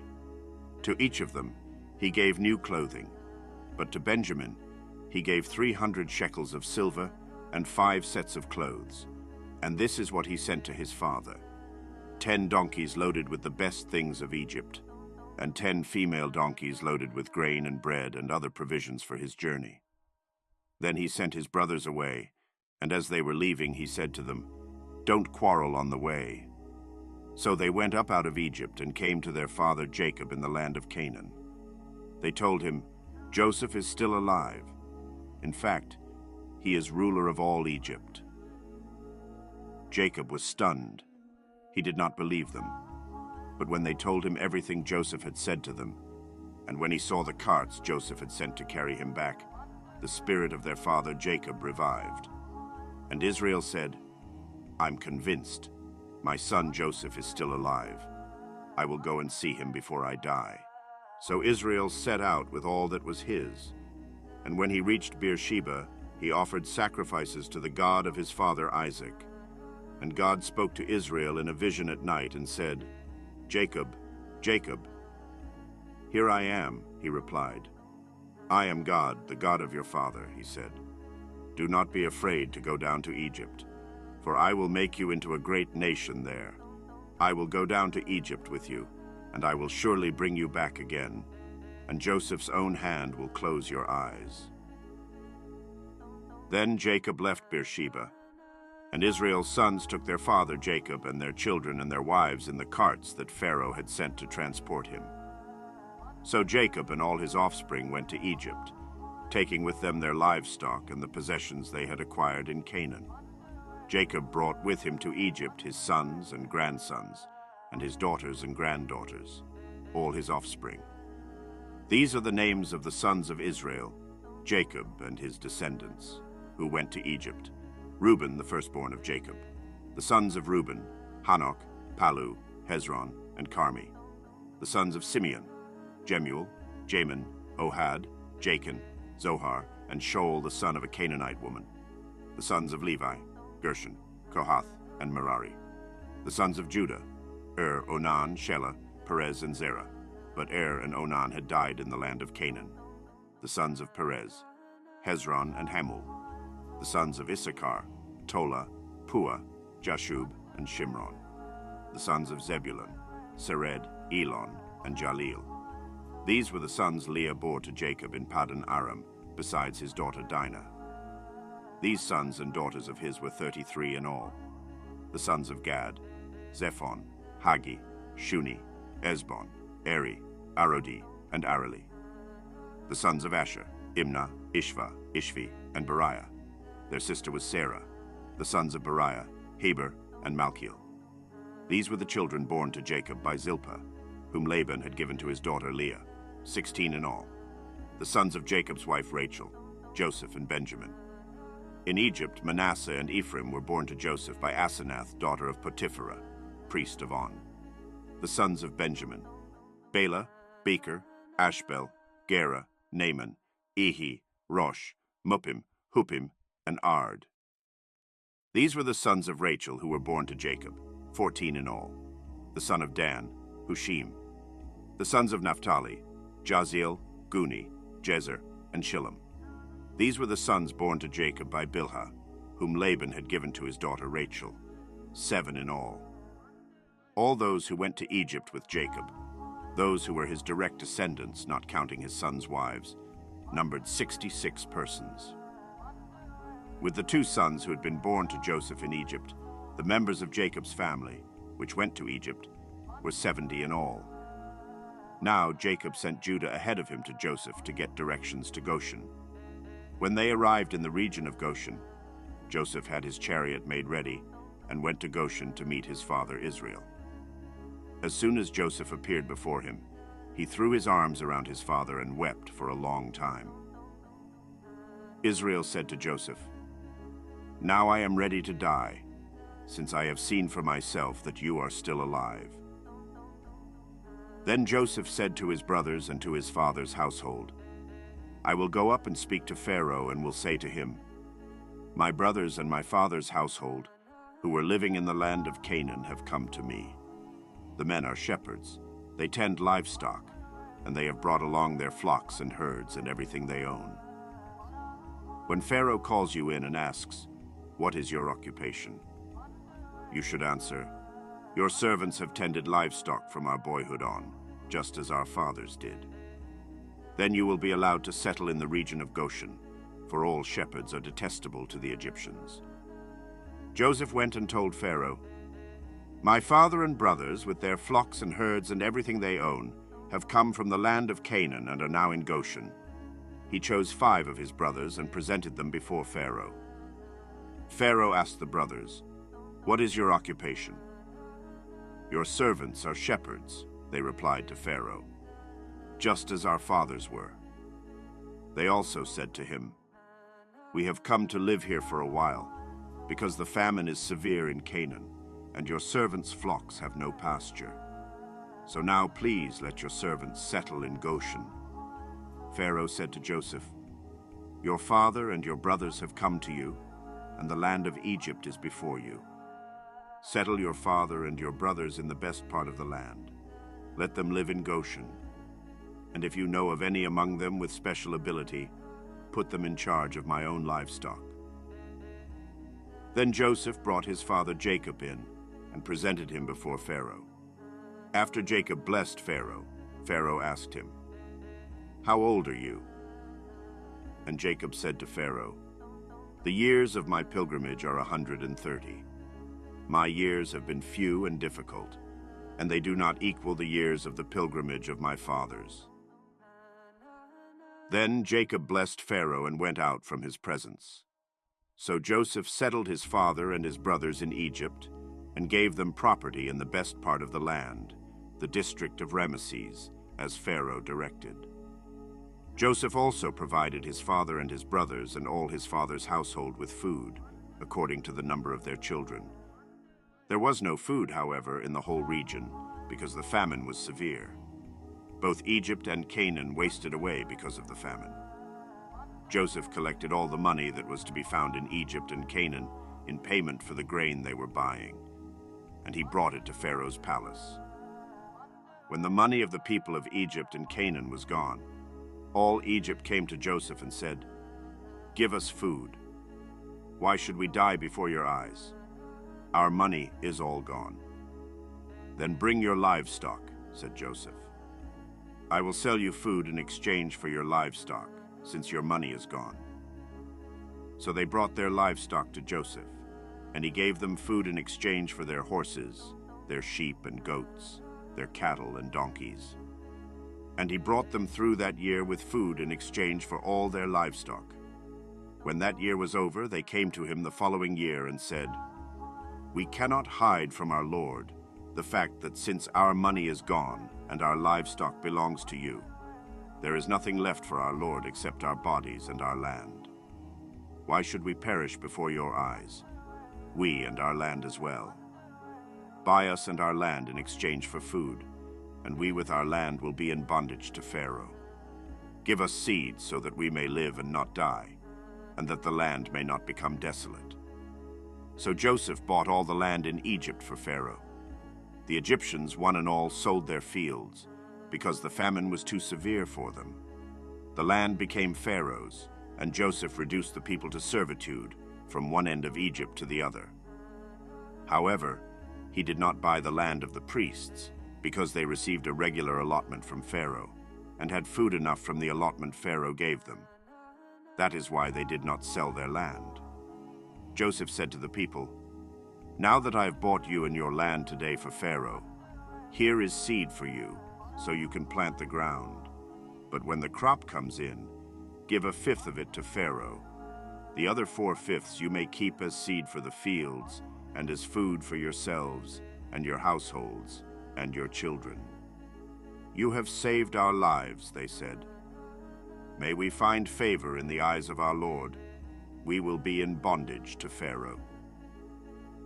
So Joseph established it as a law concerning land in Egypt, still in force today, that a fifth of the produce belongs to Pharaoh. It was only the land of the priests that did not become Pharaoh's. Now the Israelites settled in Egypt in the region of Goshen. They acquired property there and were fruitful and increased greatly in number. Jacob lived in Egypt 17 years, and the years of his life were 147. When the time drew near for Israel to die, he called for his son Joseph and said to him, "If I have found favor in your eyes, put your hand under my thigh and promise that you will show me kindness and faithfulness. Do not bury me in Egypt, but when I rest with my fathers, carry me out of Egypt and bury me where they are buried." "I will do as you say," he said. "Swear to me," he said. Then Joseph swore to him, and Israel worshipped as he leaned on the top of his staff. Some time later, Joseph was told, "Your father is ill." So he took his 2 sons, Manasseh and Ephraim, along with him. When Jacob was told, "Your son Joseph has come to you," Israel rallied his strength and sat up on the bed.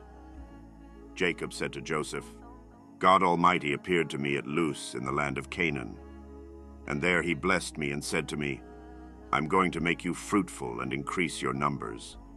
I will make you a community of peoples, and I will give this land as an everlasting possession to your descendants after you. Now then, your 2 sons born to you in Egypt before I came to you here will be reckoned as mine. Ephraim and Manasseh will be mine, just as Reuben and Simeon are mine. Any children born to you after them will be yours. In the territory they inherit, they will be reckoned under the names of their brothers. As I was returning from Paddan, to my sorrow Rachel died in the land of Canaan, while we were still on the way, a little distance from Ephrath. So I buried her there beside the road to Ephrath, that is Bethlehem." When Israel saw the sons of Joseph, he asked, "Who are these?" "They are the sons God has given me here," Joseph said to his father. Then Israel said, "Bring them to me so I may bless them." Now Israel's eyes were failing because of old age, and he could hardly see. So Joseph brought his sons close to him, and his father kissed them and embraced them. Israel said to Joseph, "I never expected to see your face again, and now God has allowed me to see your children too." Then Joseph removed them from Israel's knees and bowed down with his face to the ground.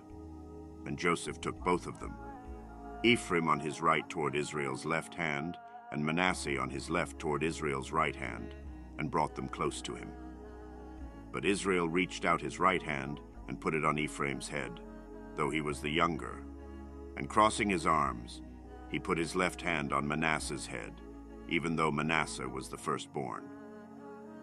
Then he blessed Joseph and said, "May the God before whom my fathers, Abraham and Isaac, walked faithfully, the God who has been my shepherd all my life to this day, the angel who has delivered me from all harm, may he bless these boys.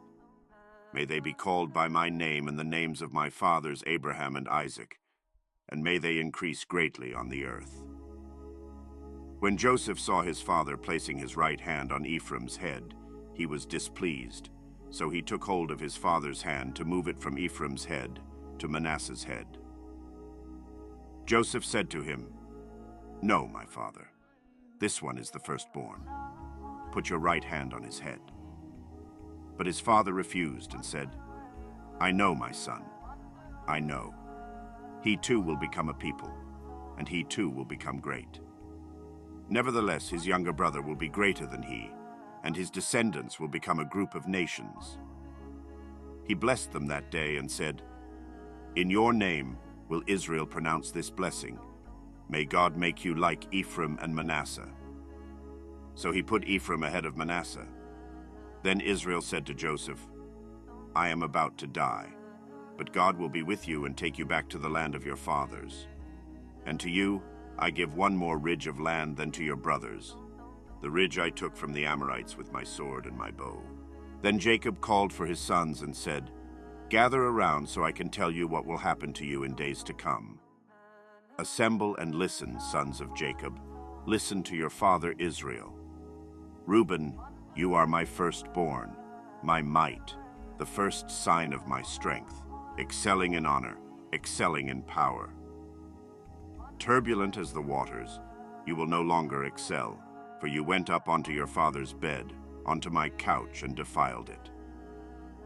Simeon and Levi are brothers. Their swords are weapons of violence. Let me not enter their council. Let me not join their assembly, for they have killed men in their anger and hamstrung oxen as they pleased. Cursed be their anger, so fierce, and their fury, so cruel. I will scatter them in Jacob and disperse them in Israel. Judah, your brothers will praise you. Your hand will be on the neck of your enemies. Your father's sons will bow down to you. You are a lion's cub, Judah. You return from the prey, my son. Like a lion he crouches and lies down, like a lioness, who dares to rouse him. The scepter will not depart from Judah, nor the ruler's staff from between his feet, until he to whom it belongs shall come, and the obedience of the nations shall be his. He will tether his donkey to a vine, his colt to the choicest branch. He will wash his garments in wine, his robes in the blood of grapes. His eyes will be darker than wine, his teeth whiter than milk. Zebulun will live by the seashore and become a haven for ships. His border will extend toward Sidon. Issachar is a raw-boned donkey lying down among the sheep pens.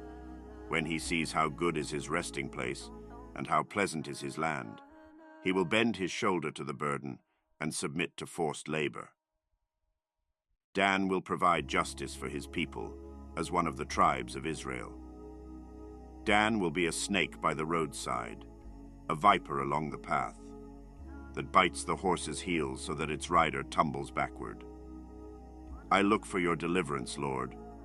Gad will be attacked by a band of raiders, but he will attack them at their heels. Asher's food will be rich. He will provide delicacies fit for a king.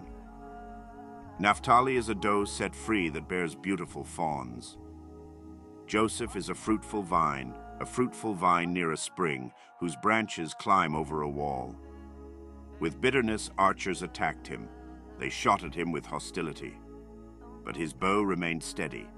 His strong arms stayed limber, because of the hand of the mighty one of Jacob, because of the shepherd, the rock of Israel, because of your father's God, who helps you, because of the Almighty, who blesses you with blessings of the skies above, blessings of the deep springs below, blessings of the breast and womb.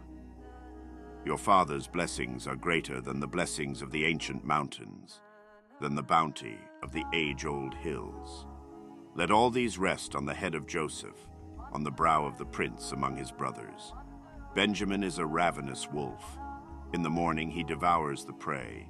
In the evening he divides the plunder. All these are the 12 tribes of Israel, and this is what their father said to them when he blessed them, giving each the blessing appropriate to him. Then he gave them these instructions. I am about to be gathered to my people.